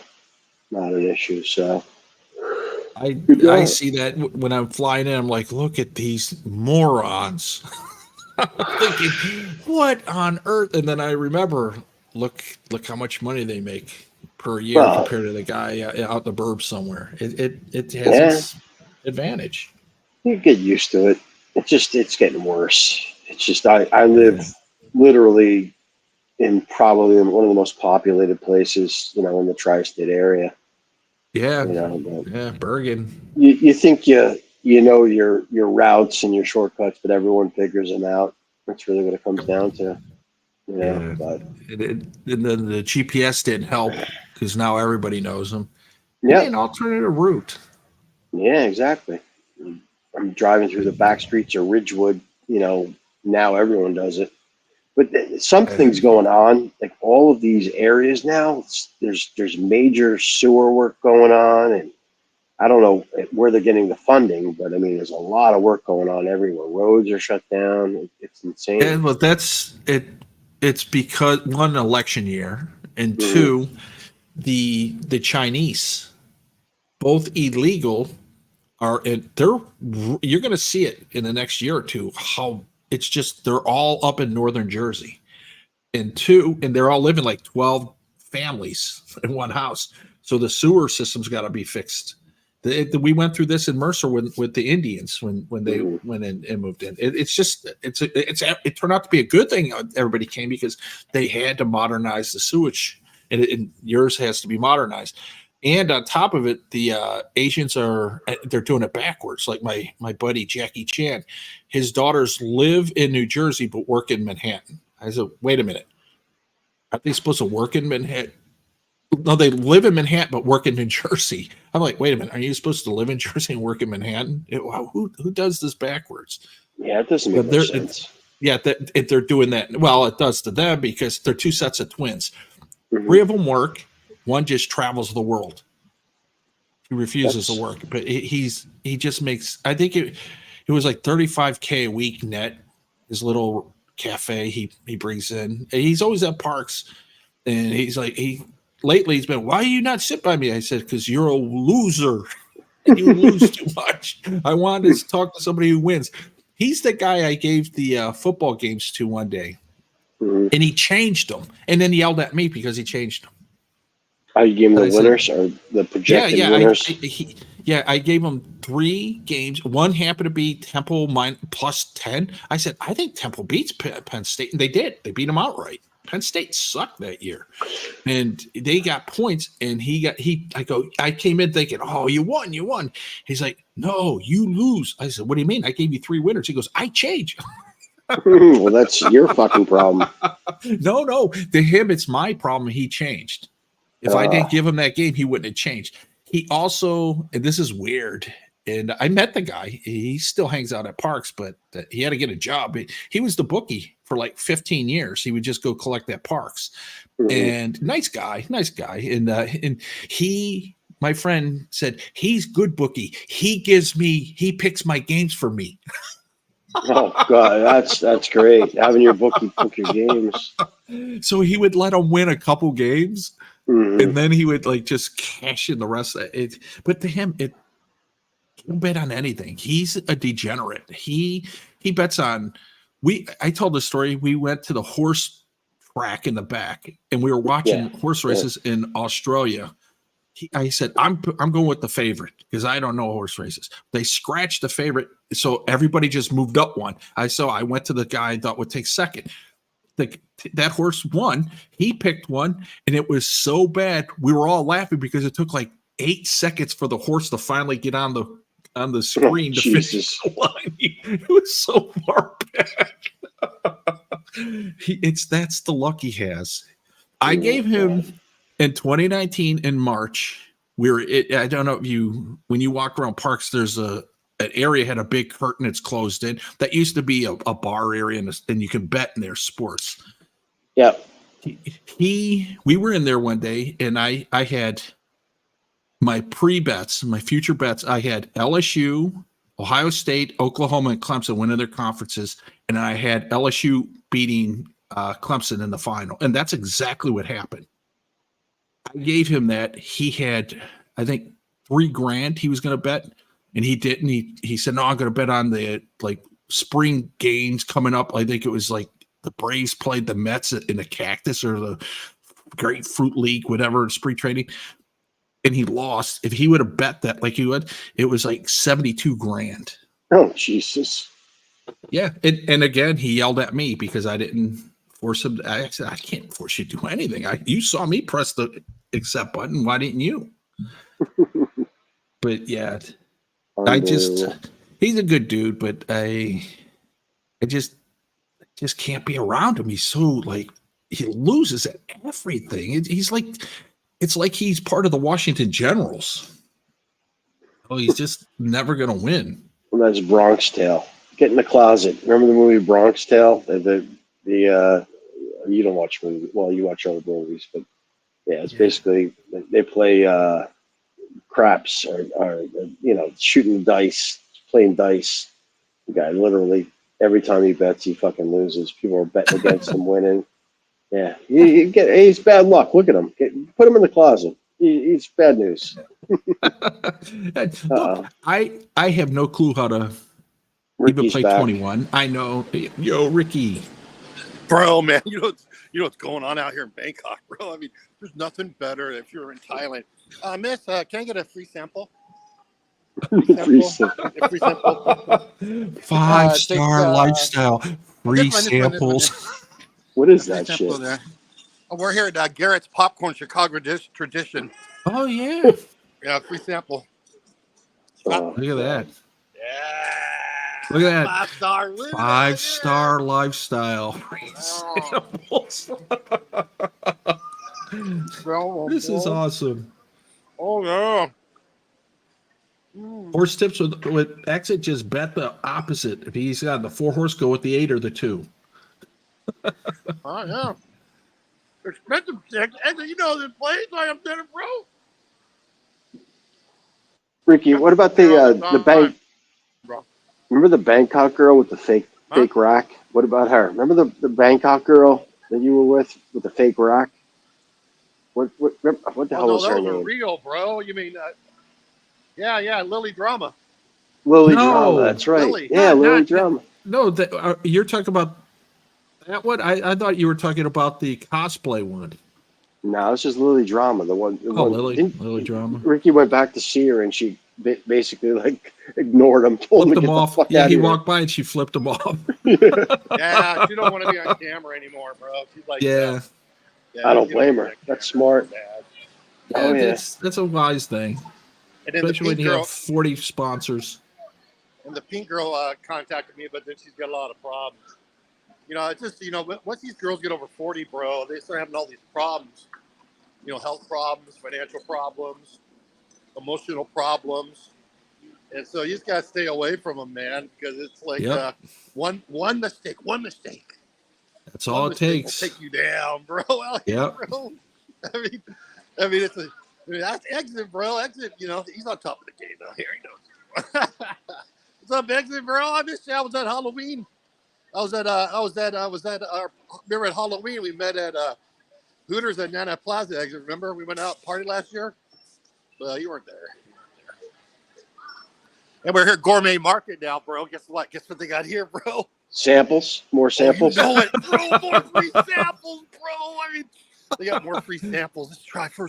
I think I'm gonna retrace this route and walk by. Yeah, look at this. The samples are going out.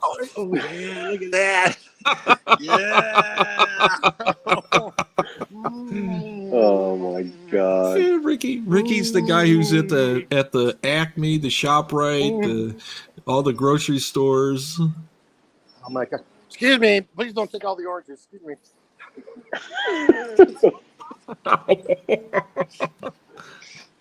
Got. You're going to jail. Yeah. You're going to jail.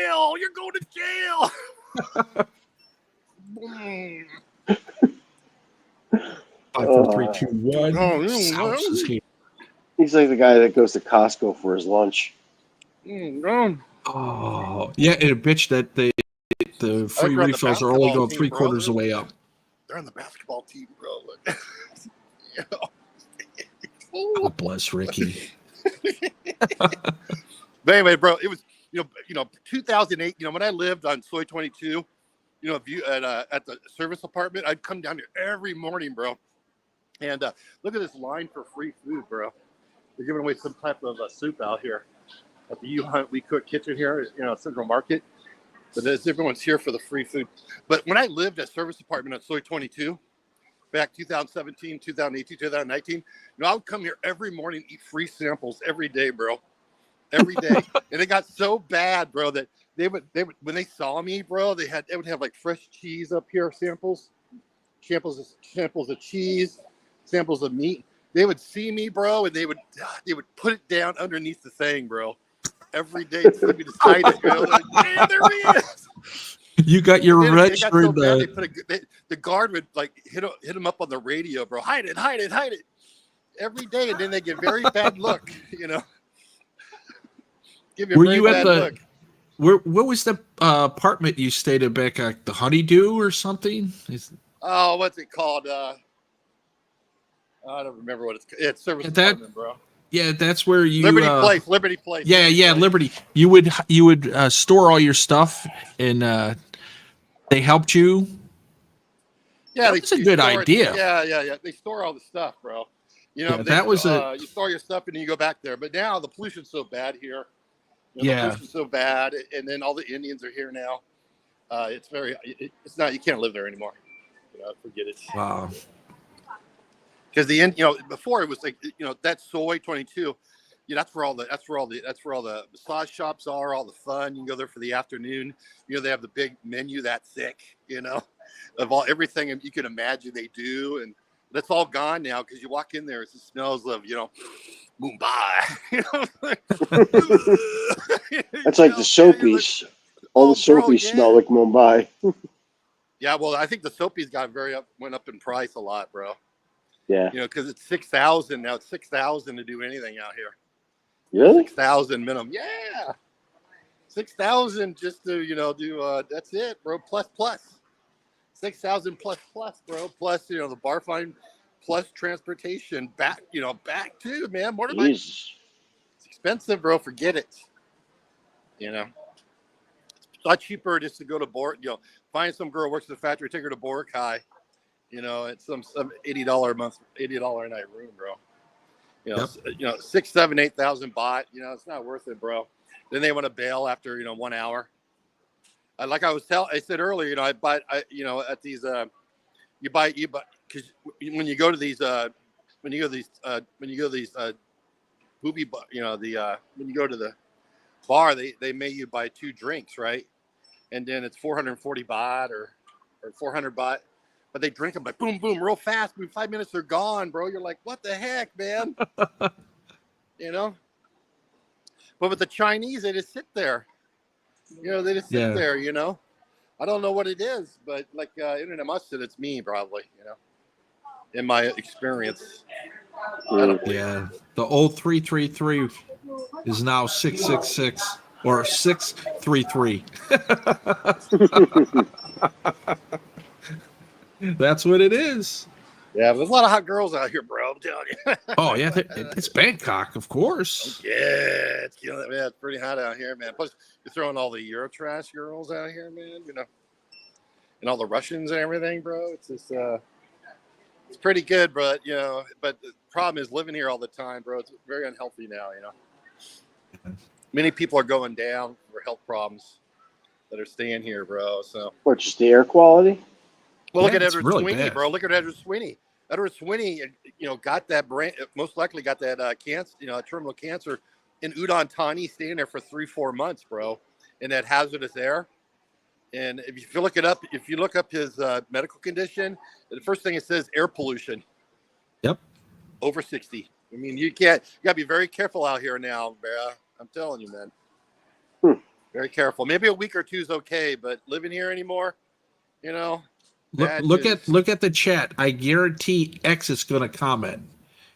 Bangkok's air quality is equivalent to Melbourne, Australia's. Well, I don't know, bro. 5, 4, 3, well, 2, exit, 1. Whatever exit says goes. Exit knows, man. But in my opinion, I trolled him on that one night. I said, "No, look," and I even brought up some fake screen. I was trolling him on that one. I'm just saying the PM 2.5. The large particle pollution is what gets people down here. I mean, in the Philippines, you don't have a large PM 2.5. There it is. Yeah, exactly. Yeah.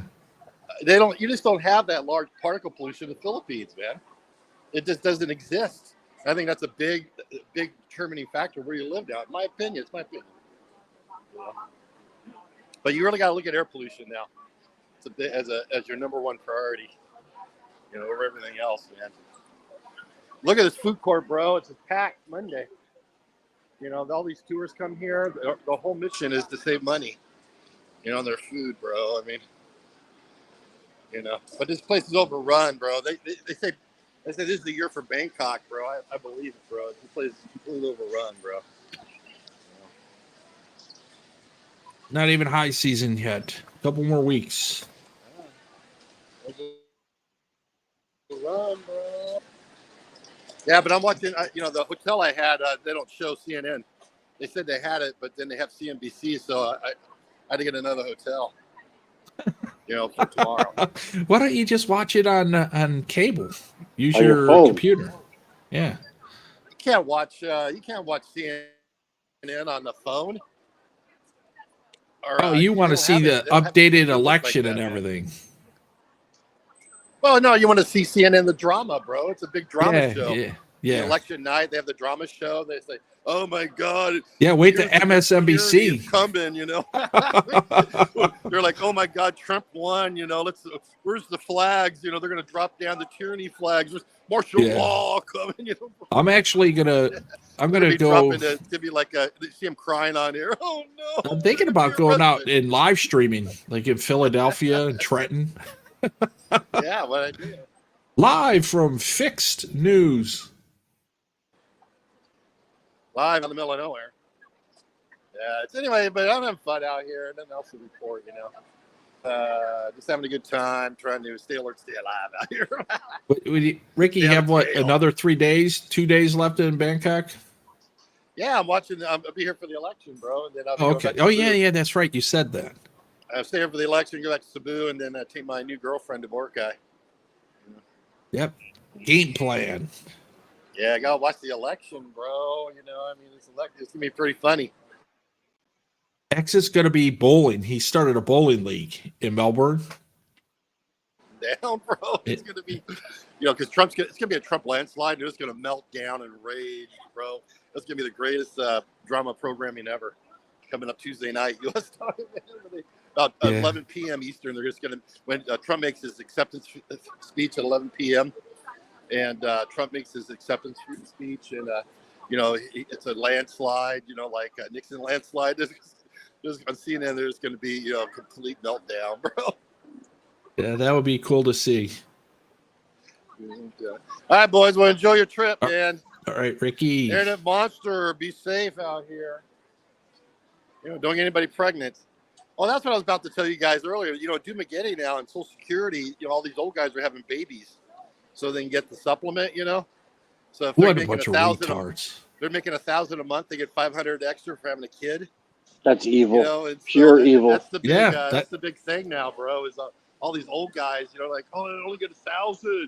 Cost of living adjustment to get someone pregnant. I wish I could get. Yeah, I think I'm going to have to write a bill and try to get Congress to pass it, because this is getting ridiculous. These guys, 81 years old, having kids. That there was one guy, he was 63 and retired, and his family, they were like destroying him on his channel because he married a 15-year-old in the Philippines. I said, dude, this is illegal. No, it's a legal age over. I said, no, the U.S. laws follow you. He was a slow guy, so he really didn't know. But that doesn't mean he's not in trouble. That's just so wrong. He was bringing her to high school. She was like a sophomore in high school. And I was like, his family, they were yelling at him. Oh, my God. Sick. Now he's sitting there, you know, I got the money. Thank you, government. You know. Yeah. His channel disappeared because I did find the URL and it went and it was terminated. Thank God. Deleted. So he's hiding out. Yeah, that's my big plan, though. 2026, I'm going to have 5 babies. Jesus. 5-star lifestyle. How much will that be? That'll be a lot of money, bro. That'll be a lot of money. I mean, it'll be raining money with 5 kids, bro. I mean, 5 kids, 5 nanas. No, yeah, 10 yayas. 10 nanas there's something, 10 yayas, you know? There's something going on in Bangkok, because I'm getting asked questions. If you have baby with American man, do you get money? I said, yeah. How? People were like asking these questions. I was like, "What the? There's something's going on here." No one's having a baby in Bangkok, bro. Where's babies? You don't see any babies here. It's like the birth rate's below like South Korea here, bro.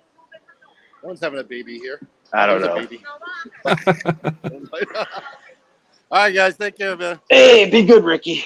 Thanks for coming on, brother. Nice All right, Ricky. Hey, thanks for the support, man. By the way, thanks for the support. You got it, brother. Be good. All right, man. Take care. He's the director of the genre. He is.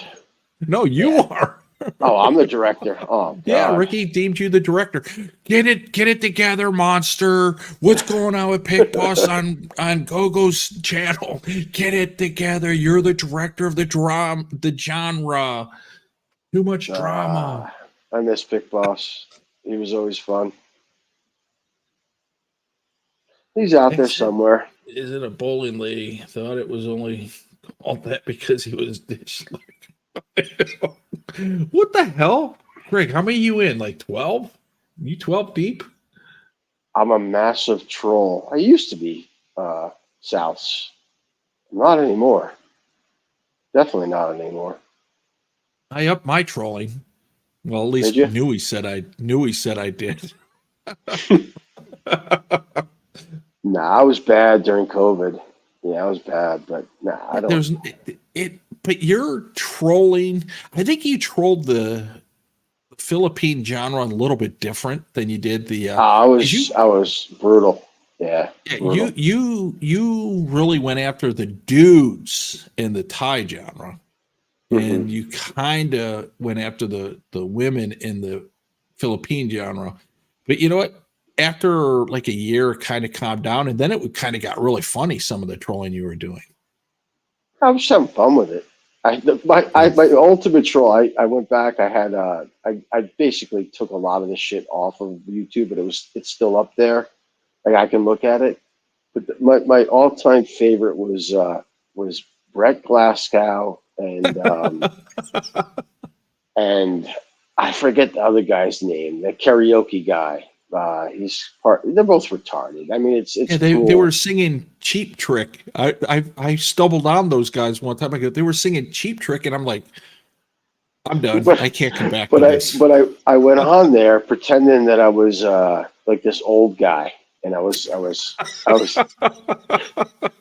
like Dave that loves midgets. Like that was my thing. I loved midgets, but I was like, talking to them like, you guys are really cool, and I want to hang out with you, and and then the one guy that hosted the channel, like, was like, I gotta go to the bathroom. So I immediately started showing porn, and Brett was on the channel. Brett's like, he's like, I said, you want to know what I really like? And I forget what maybe tranny porn. I don't forget what it was. Whatever it was nasty pornography, and it was just broadcasting. And Brett's going, you can't show this. He was freaking the fuck out. Yeah, I was the one that really made me like made me feel bad was when I made the Filipino cry, the lady, like this nice little old lady, and I was just flashing everything, and it was I showed porn. She like basically did the blessed herself and then just started crying. Yeah, there was. I'm going to hell. Yeah, bad. We all are. I remember AP, Billy B, and we just went from like one channel to another. And AP used who's the Aussie guy that passed away? Jesus Christ, the best mod ever. Yeah, that guy. He used his name and his photo, and he went on this stream, and he was talking weird. He goes, "Hey, how are you?" And they were like, don't trust him. And for like 15 minutes, they finally were like telling jokes, having a good time.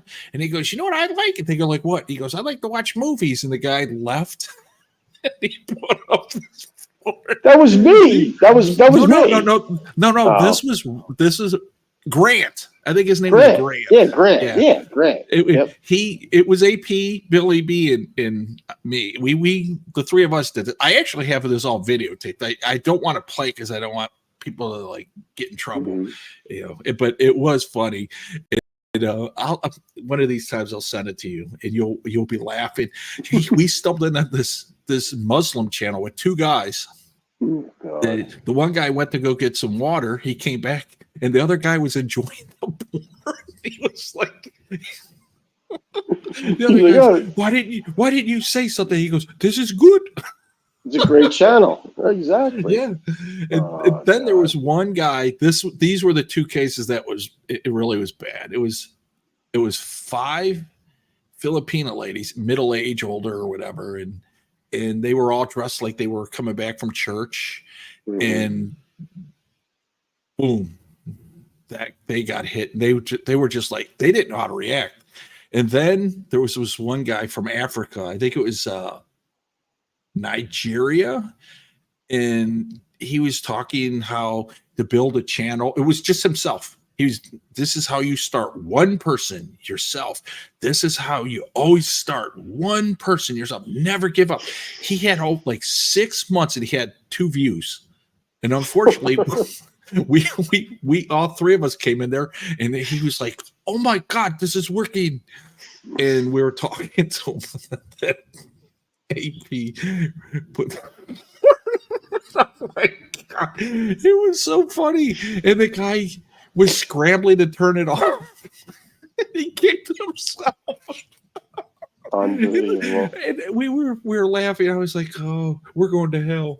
We're going to hell for that. That was one night of pure porn bomb. And then AP was very good at it. He really was. I think you may have been the one who did this.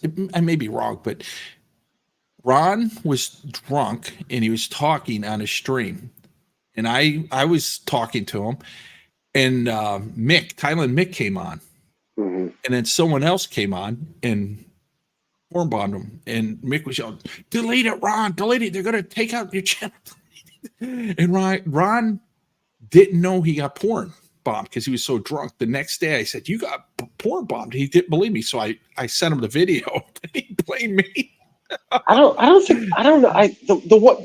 Actually, when Ron's first channel got taken down, I was in the queue to be on and was gonna porn bomb him, and I didn't get on. Was that the first one?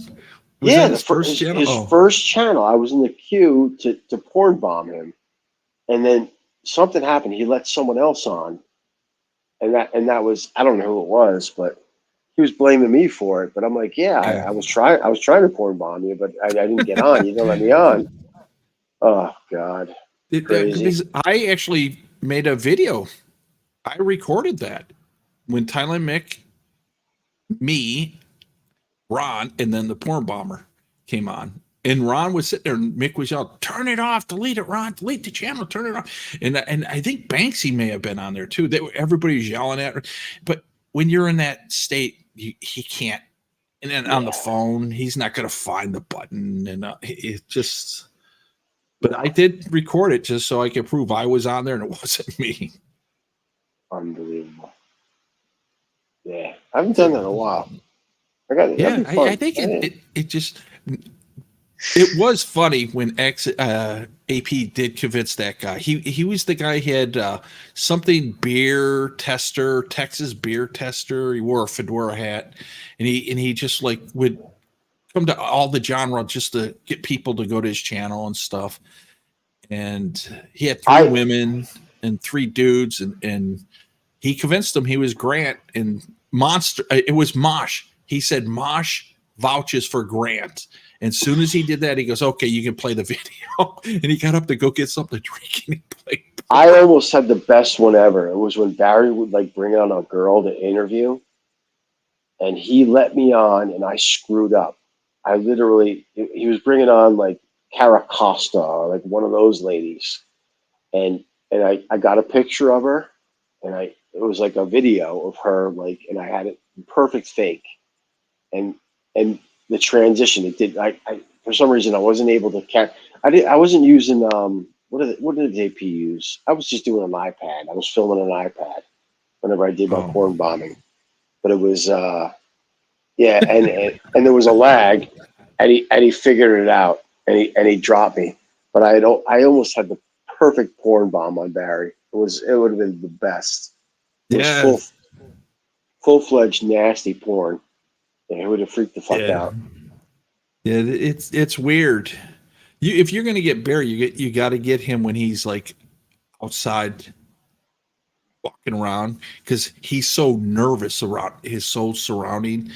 He's looking, does a guy know me? Did I rip him off? That's why Barry has to go like 6 towns over, because nobody knows him there. Mm-hmm. That's why he doesn't go out normally in his own area, because he's probably drifted off of a bunch of people. Someone had a drone flying over his head when he was doing his walks. Yeah, I laughed when I first saw it, but I thought about it. I said, no, I know people aren't dangerous in the genre, but you might get one guy that isn't part of the genre, doesn't know it, just sees it and just says, fuck it, I'm going to go get that guy. Because I actually watch these top YouTubers and content creators. They actually have like super high security over everything because of doxing. If you dox in one of these, they're done. They don't want it, because there are some crazy people out there will go to the house. Well, you saw that speed guy that was in Thailand, and he's got like 30 million subs. The kid's a moron. He's a black kid, like in his 20s or 30s. Yeah. I'm sorry, 21. He was racing a bunch of locals. Yeah. He's from Cincinnati. That's how I know him, because he's from Cincinnati. He met Manny Pacquiao, but the kid's a moron. But it's hysterical. It's like I never put it together, but like this past Christmas, my nephew, my nephew's, what is he, 7 now, 6 or 7. He loves this guy. Like one of his Christmas gifts was like one of iSpeed's fucking, I don't know, whatever it was. And I'm like, yeah, this was the guy that went to Thailand, and it was all staged. Everything was staged. Meeting a lady everything boy. was all scripted and staged. But he was in the Philippines, dude. He had security. He had security in Thailand. I like his security, though. They're like friends of his that are just big fat guys. Like, exactly. Yeah. You can see how they're too far away from him to be professional.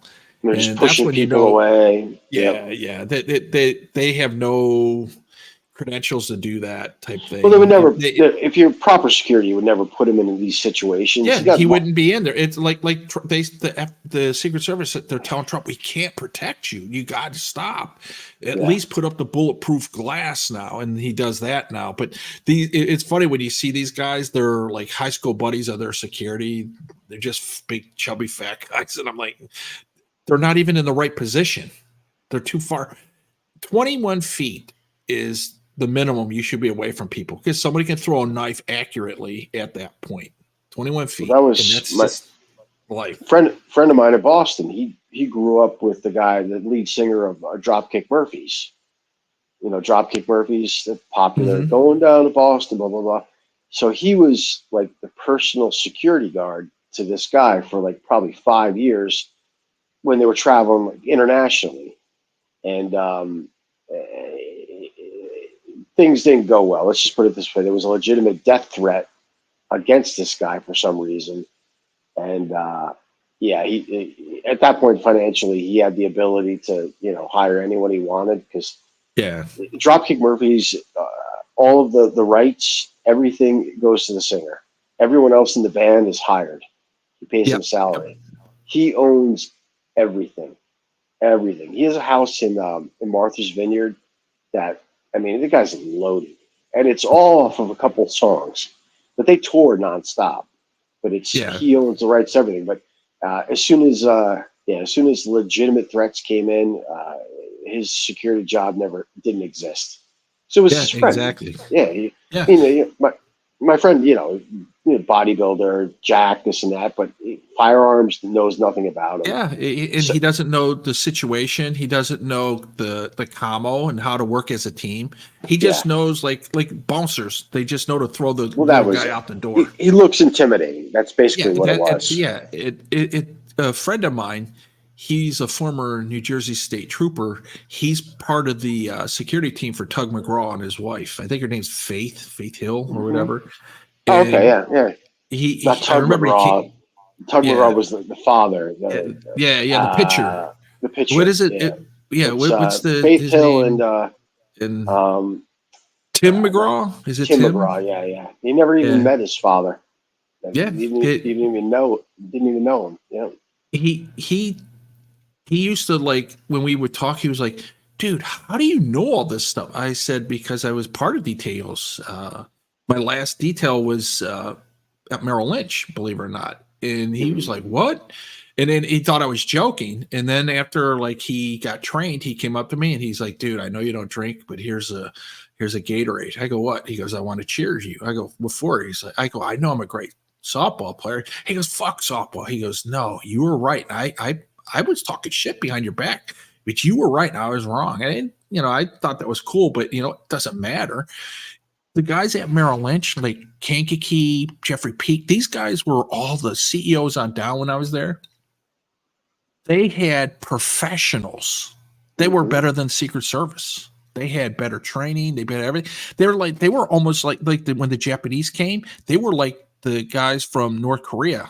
They would walk behind the cars. They would never be in the car. They would always be around the car. When I remember we had to scope we had pods at Merrill Lynch. I had to go do 4-H. And I went into that area, and these people were working on the weekend overtime because of the Y2K at the time. Mm-hmm. And they were like, why are you here? And I said, I'm just, getting some stuff I forgot over I got to take home for the weekend. But I counted who was there, how many steps, what paces, the bathrooms, who used which bathrooms most, blah, blah. That was part of my job. And then finally, like they asked me, do you want to do this full time? And then I met higher up that saw my resume. He's like, fuck that. You can make a lot more money working in IT. And then I got that job. But it was weird how, like, I could just see, like, the problems, like that speed guy. And I was like, these guys, but nobody knows it. Like these little Filipino kids, they don't know that. They just see a gigantic guy they don't want to fuck with. But somebody who really wants to get to that guy would no problem get to that guy. Absolutely no problem. They're just too far apart. They're not in the right positions. It's if you're trained, and they have no clue how to coordinate together and walk around with like a headphone thinking you're intimidating. It's a joke. You'd be able to walk up and just touch him on the shoulder, and that's a fail. Like what happened to Trump, fail. Movie drop playing on Netflix. Speaking of Netflix, are you going to watch the Tyson Paul fight? Is that on Netflix? Yeah, it's on Netflix. When is I was that? thinking about streaming it. I don't know. I think it's this month. Is it? Yeah. I don't even know if I have Netflix. Probably not. Yeah. I'm going to try to stream it. I already got one strike, and I'm going to try to stream it and get my second one. So I'll be like one more and I'm done.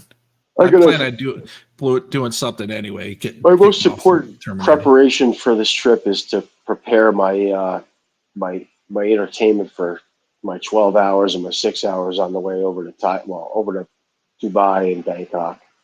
So I gotta start downloading shit, podcasts and movies, and get stuff together. You can sleep on a plane.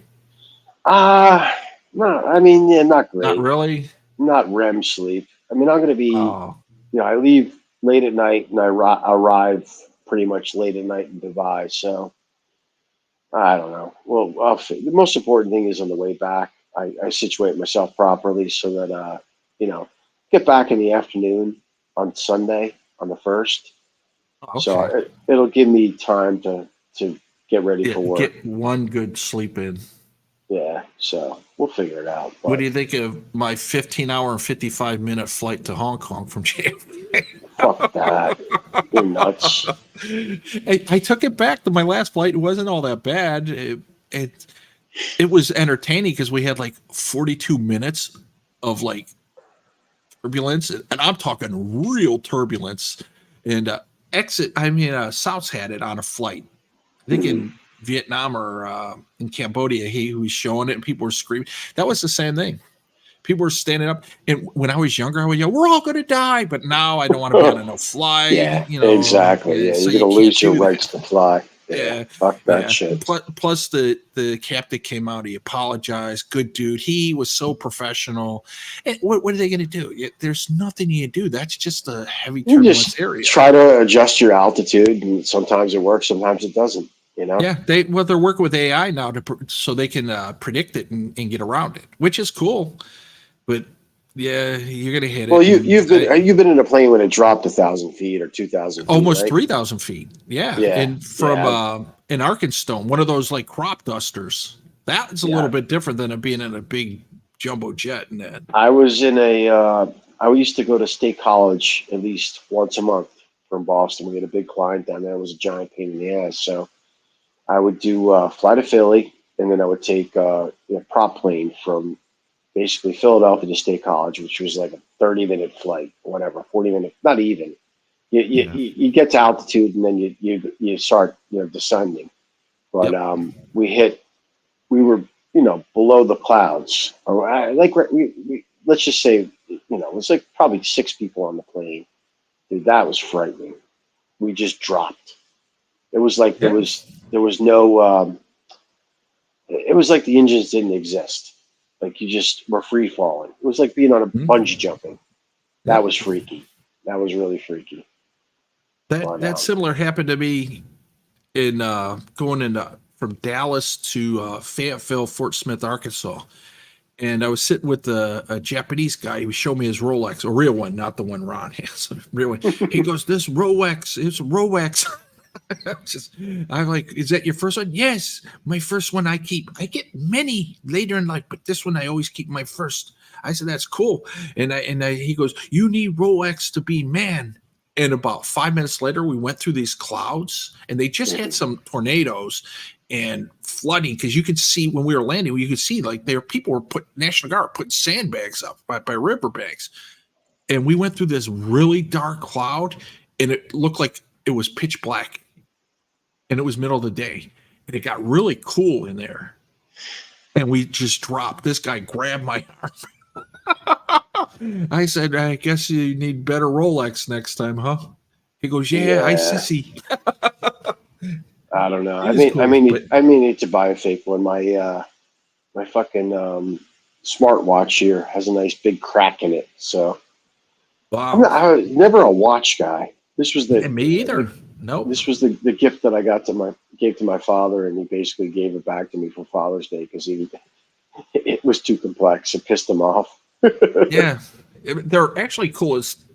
It's really cool to have one. You do all your fit stuff. You're walking. Fitbit, Fitbit. Yeah. You do all that on these Apple Watches. But I'm thinking I can do that on my phone.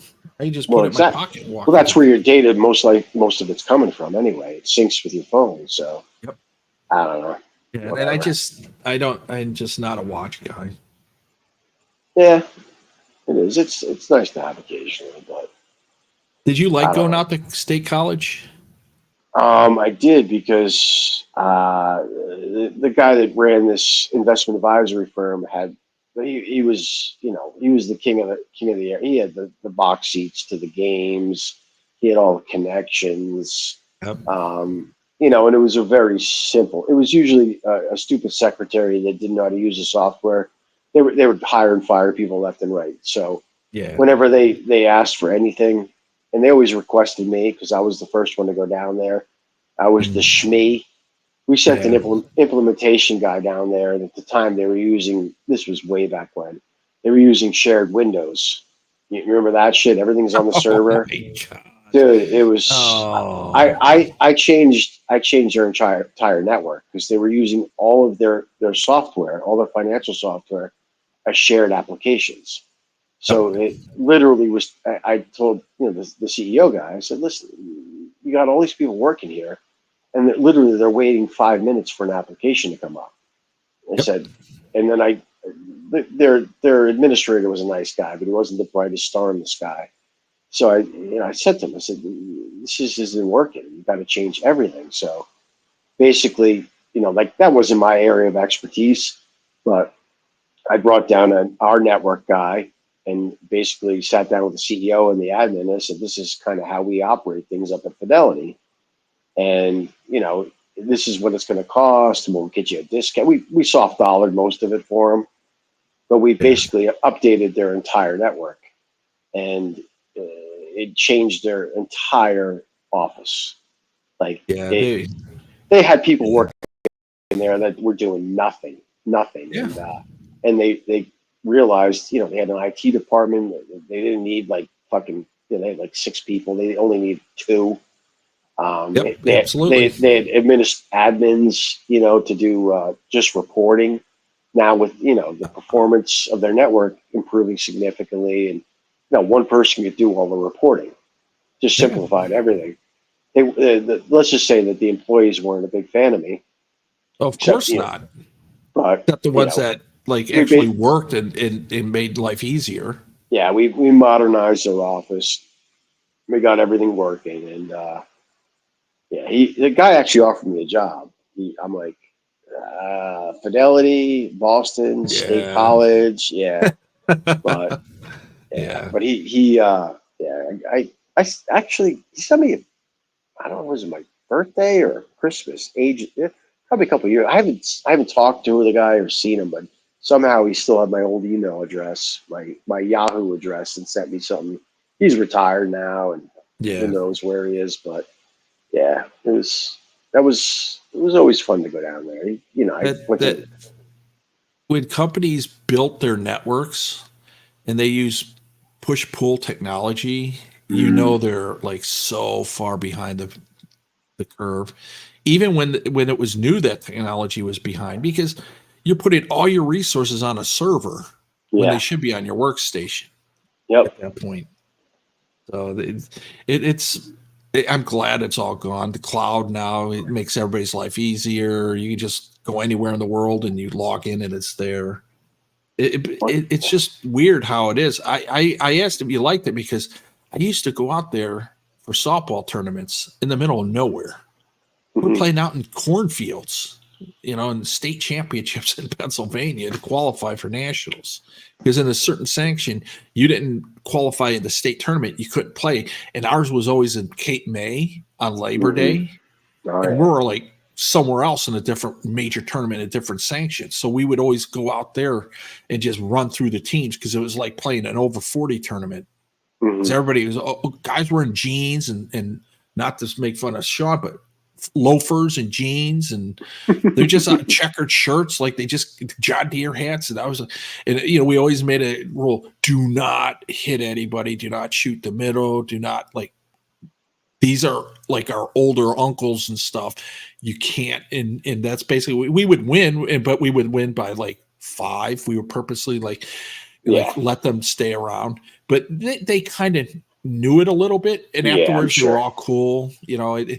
It was, I enjoyed that area, but I can't see myself living there.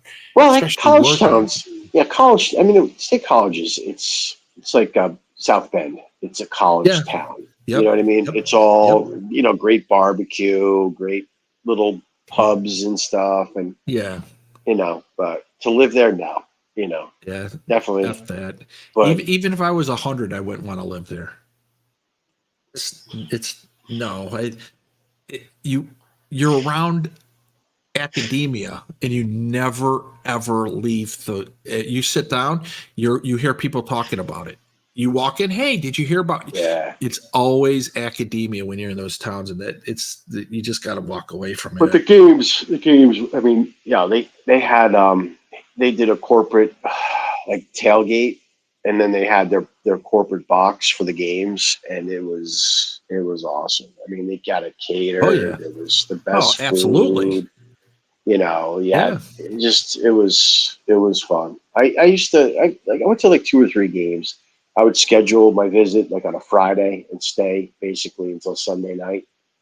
I'd come back to come back to Boston Sunday night on the late flight, and Fidelity was cool with it. So it was always, it was like, it was like being in the office. You know what I mean? Like I'd gone down there so many times over like a 3-year period. And then I phased out of that job where I was, no longer, doing the, implementation or the specialty jobs, and I would send someone else. But yeah, it was fun. You know, it was. And one of my friends at Merrill Lynch, he was talking to somebody and he goes, "Oh, this sucks." And everybody's like, "Poor you, you got to go to Ohio." And I was like, "Ohio? Why is it poor him?" And he's like, "Oh, it sucks. The town I have to go to." And I go, "What town?" He goes, "Oh, you got to go to Westlake." I go, "Westlake? What are you talking about? It's one of the nicest towns in Ohio."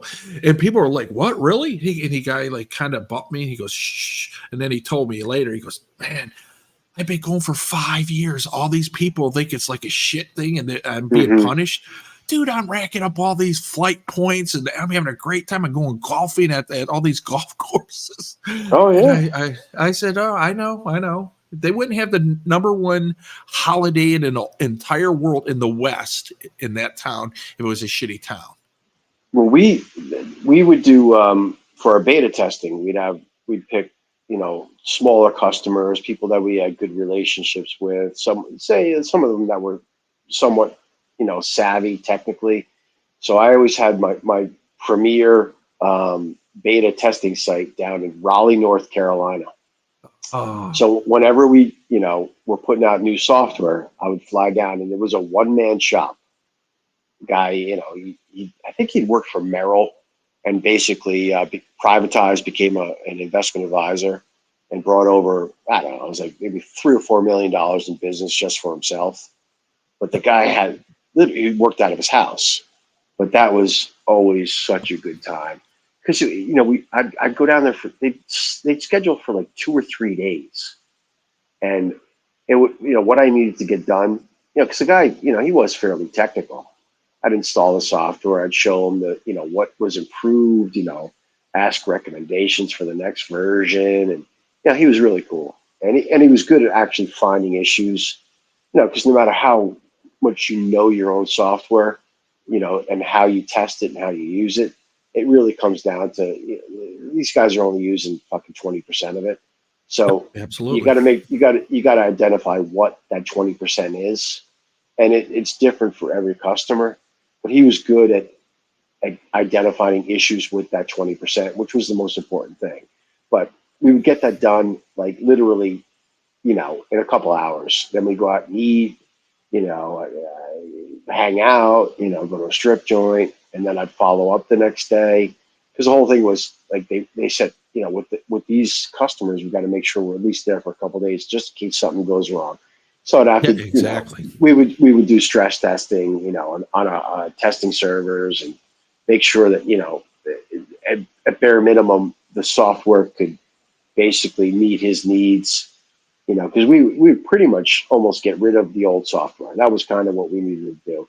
We needed to make sure that he could do everything, run his reports, do his trading, do his everything he possibly needed to do, and make sure it was functional. You know, and that, you know, they always wanted us there at least 2 or 3 days. I had another one out in Salt Lake City. Actually, I'm sorry, it was Provo, and that was another great one that we used as a beta site. And I'd always, you know, if it was during, you know, like the ski season, I would always make it like an extra like couple days. So, you know, with the, I end up actually bringing out a consultant that did a lot of our development out of San Diego, and I'd make sure he'd come out. I'd take care of him. We'd go skiing. He'd bring his girlfriend. You know, it was just, that was another scenario. This shit would never happen now. People would on they would on it and be like, why the fuck is this guy renting a ski place on a mountain? You know, and spending, you know, fucking 4 days out there. And then with Fidelity was part of the deal was you at a certain level they paid for a week of training. So it didn't matter realistically what the training was, they wanted you to do something. So I would always do there was a segment of the market that was very small that we serviced. It was for the 403B market. And they always did a conference down at Disney World. So I'd always do that. So there's another guest. Who's this? B Moore's on. Sorry, B Moore, I just saw you. Yo, what's up? Big ups. Yo, medium ups, Ron. Medium ups. You jumbo ups. So I would book a room for a week at the Floridian or the Grand Floridian at down in Disney World, and it was a conference. And conferences, they're all bullshit. Yeah, You know what I it's mean? just garbage. Yeah. So at the time, I literally, I would go down there for a week and just go to Disney World and have a good time and chill out, and they'd pay for everything. And that was my quote unquote training for my job. That's enough. I actually had to go meet my counterpart in Japan.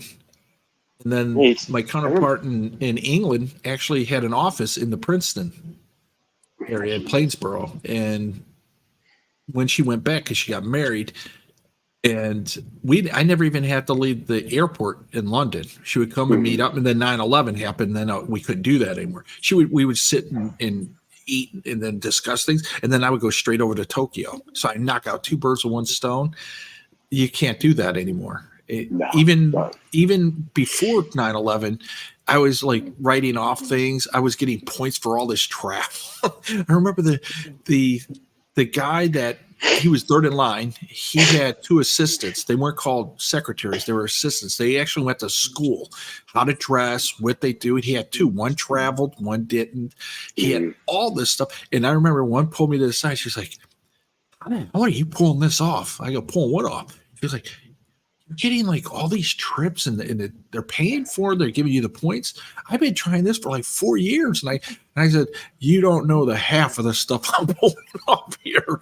Just know that I am. And don't worry about it. And because she was a younger one, the older one who traveled with them, she was like 45.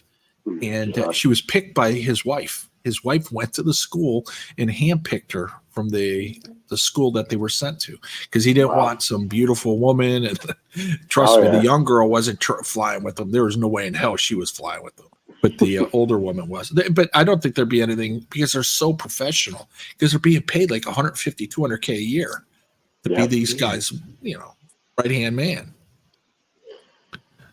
That's crazy. Well, they had their own elevators. Everybody else went out the front. They had their own elevators. They had a helipad on the building. They had you name it. These people lived a different life. They had their own bodyguards. Yeah, it's different. Well, you at Bear, like, it was kind of an unwritten policy. If you had an admin working for you and you were senior managing director, they got a nice low 6-figure salary, probably $100,000 or whatever back in the day. Yeah. But they also got a bonus, and the bonus, and you know what the bonus was? The bonus was cash. And I'm not talking about a check. I'm talking about cash. Hardcore cash. Yep. Like, yeah. I never got it out of my dad, like what he used to give the one girl that worked for him, but it was cash. Christmas time. Yep, absolutely. Christmas, they would all get like a big giant bouquet of flowers, a basket of fruit and wine, so everybody could see that, and then they would get their cash. I remember, because my father would go. There was a local business. My father was friends with this guy, and it's a cash business, and that's where he would get the cash. Yep, absolutely. So it was hidden, buried. Like, I don't know how he did it, or whatever it was, but they knew the system, and all of those guys knew the system. You got to get cash. You got to do it a certain way, and this is how you hand it off. Yep. So. And it took place at the country club, and I don't know if you're familiar with the TPC. Remember the TPC? And that was a big place for anybody who was a C-level executive above, even the juniors. They were there. Everybody was happy to go, because I saw a guy give the guy money, because he was like, I know your wife, you're young, you're traveling a lot, go buy your wife a Beamer. And he gave him $40K. It was $35K. Here, go buy her a Beamer. It was like nothing. And the guy was like, well, I hope this works. Because the guy was away a lot, and he was a young dad, young husband, and the family was still young, and she was getting upset. That's when I really realized women don't understand. You're not going to make a lot of money if you don't work. And if you don't work, you can't buy anything. So you're kind of stuck. What do? You want a bum or do you want a workaholic? There really is no middle ground, especially when you're young. No, it's my father. And, I was young. It was, entertaining. That was the name of the game for sales. Absolutely. He went to every Knick game and every Ranger game in the early 70s. A Giants game, every Giant game. That was a big part of his job, I couldn't stand the New Jersey Devils. I'm a Flyers fan. And I probably saw 50 times more Devil games than I did Flyer games. Yeah. Because people are like, listen, you live close, you're single, you can go and entertain. Here's money, keep whatever's left over, and they had box seats and I remember a buddy of mine, I bumped into him. He goes, "What are you doing here at a Devils game? You're a Flyers fan." I said, "Oh, I'm entertaining a buddy." He goes, "Oh, come sit by me." I'm like, "No." I said, "But look over there. I'll be waving at you at the start of the second period." It was up in the Woj waving at him. And he calls me. He goes, "What the hell? You won't bring me in? I'm your buddy." I said, "Dude, this is business. I have no say. I don't even want to be here, but I have to." But you're right, everything and most contracts and everything business done over a handshake at a country club, a golf course, a Knicks game, a Yankees game. And you usually, at least I did, when like the guy's like a Devils fan and Devils go up 3-2 late, that's when I would ask, don't you think this is a good time to like really go over this? Yeah, I'll get it. Just let me watch the game. They already committed. Look, you got to play it. That's like when the bar girl is blowing you, and then she asks you, "Can I get this?" And you're going to say no. Come on, finish me off. Yeah, exactly. That's basically what it is. What's going on, Ron? Be more. Yo, what's up? So you working? Yeah, you're working. 1:00 a.m. 1 a.m. What the Go fuck, to some Denny's. Oh no! Oh, Ron. America's Diner, the Denny's. That's it. Did you get the turkey bird? Turkey bird. That was a sandwich. It was called the turkey. Yeah, but Denny's in the 80s and 90s had what was known as the turkey bird. It was just like a patty melt, but they used turkey. I never had it. Didn't know it existed. You weren't even born then at that. Well, you were, but you just were too little to know. Ron, I was working last week. I watched your channel for 5 minutes, and literally I watched you get into an accident. I'm like, did I just see this happen? What? The fuck? Oh, the accident? Yeah. Oh, tap. I tapped him. He stopped. It's his fault. Oh God. Oh Ron. Unbelievable. Yeah. So the Prius is still Prius is still working, huh? Good for you. Yeah. Barely. I mean, I don't know if you can hear it, but yeah. Oh, I can hear it. Makes a lot of weird noises. Dude, it sounds like an APC in the military, Armor Personnel Carrier, M113. But you get your money out of them. I'll give you that much, B more. So you my illusion of going through the tunnel. Okay. So you're not gonna return to Thailand for another year, you said? Yeah, that's the plan. I don't believe it. I'll see you in February, B more. You want me to pick you up at the airport, B more? I'll be there. Do you want me to meet up at Suvarnabhumi? Hey, we'll see. If I go, it'll only be for a month. It will only be for a month. Only a month. Only a month. Yeah, only. Oh, like Ricky, only 21. No, but I'm not gonna. If you could just do December every year, that'd give you 11 months to pay off bills. Yeah. Just stick with it once a time a year at that month. But I don't know if you can do that because it makes it better too. If I was just going to do 1 month, I think I would do February. Why don't you do like several 1 week? So I got to pay $1,000 every time to fly there. Well, why don't you, Rob, why don't you have 2 locations? Why don't you try like Costa Rica, Mexico? Do that for 1 week. Peru. It's close. Go get your passport from Peru. Get your citizenship. And then you just do 1 big trip to Thailand every year. So you'll break it up at least. You'll have 1 big trip in Thailand, and then 1 small trip someplace else, someplace new. I tried to get him to go back to Ocean City, Maryland for a week. I'll never go there. I don't know.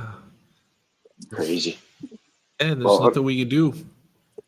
Unfortunately, guys, I'm trying to get it. Monsters gotta go to work. I gotta go to work. I've been on for 2.5 hours, and it's 1:06. I gotta get up at 6:15. So I'm not getting it done, guys. I'm not getting it done. I apologize. You get up. You go to bed, Monster. Ron is streaming. I'll come on and I'll keep him awake for a couple hours. Sounds good, guys. All right. Be good, man. Thanks Cheers, for coming on. Later.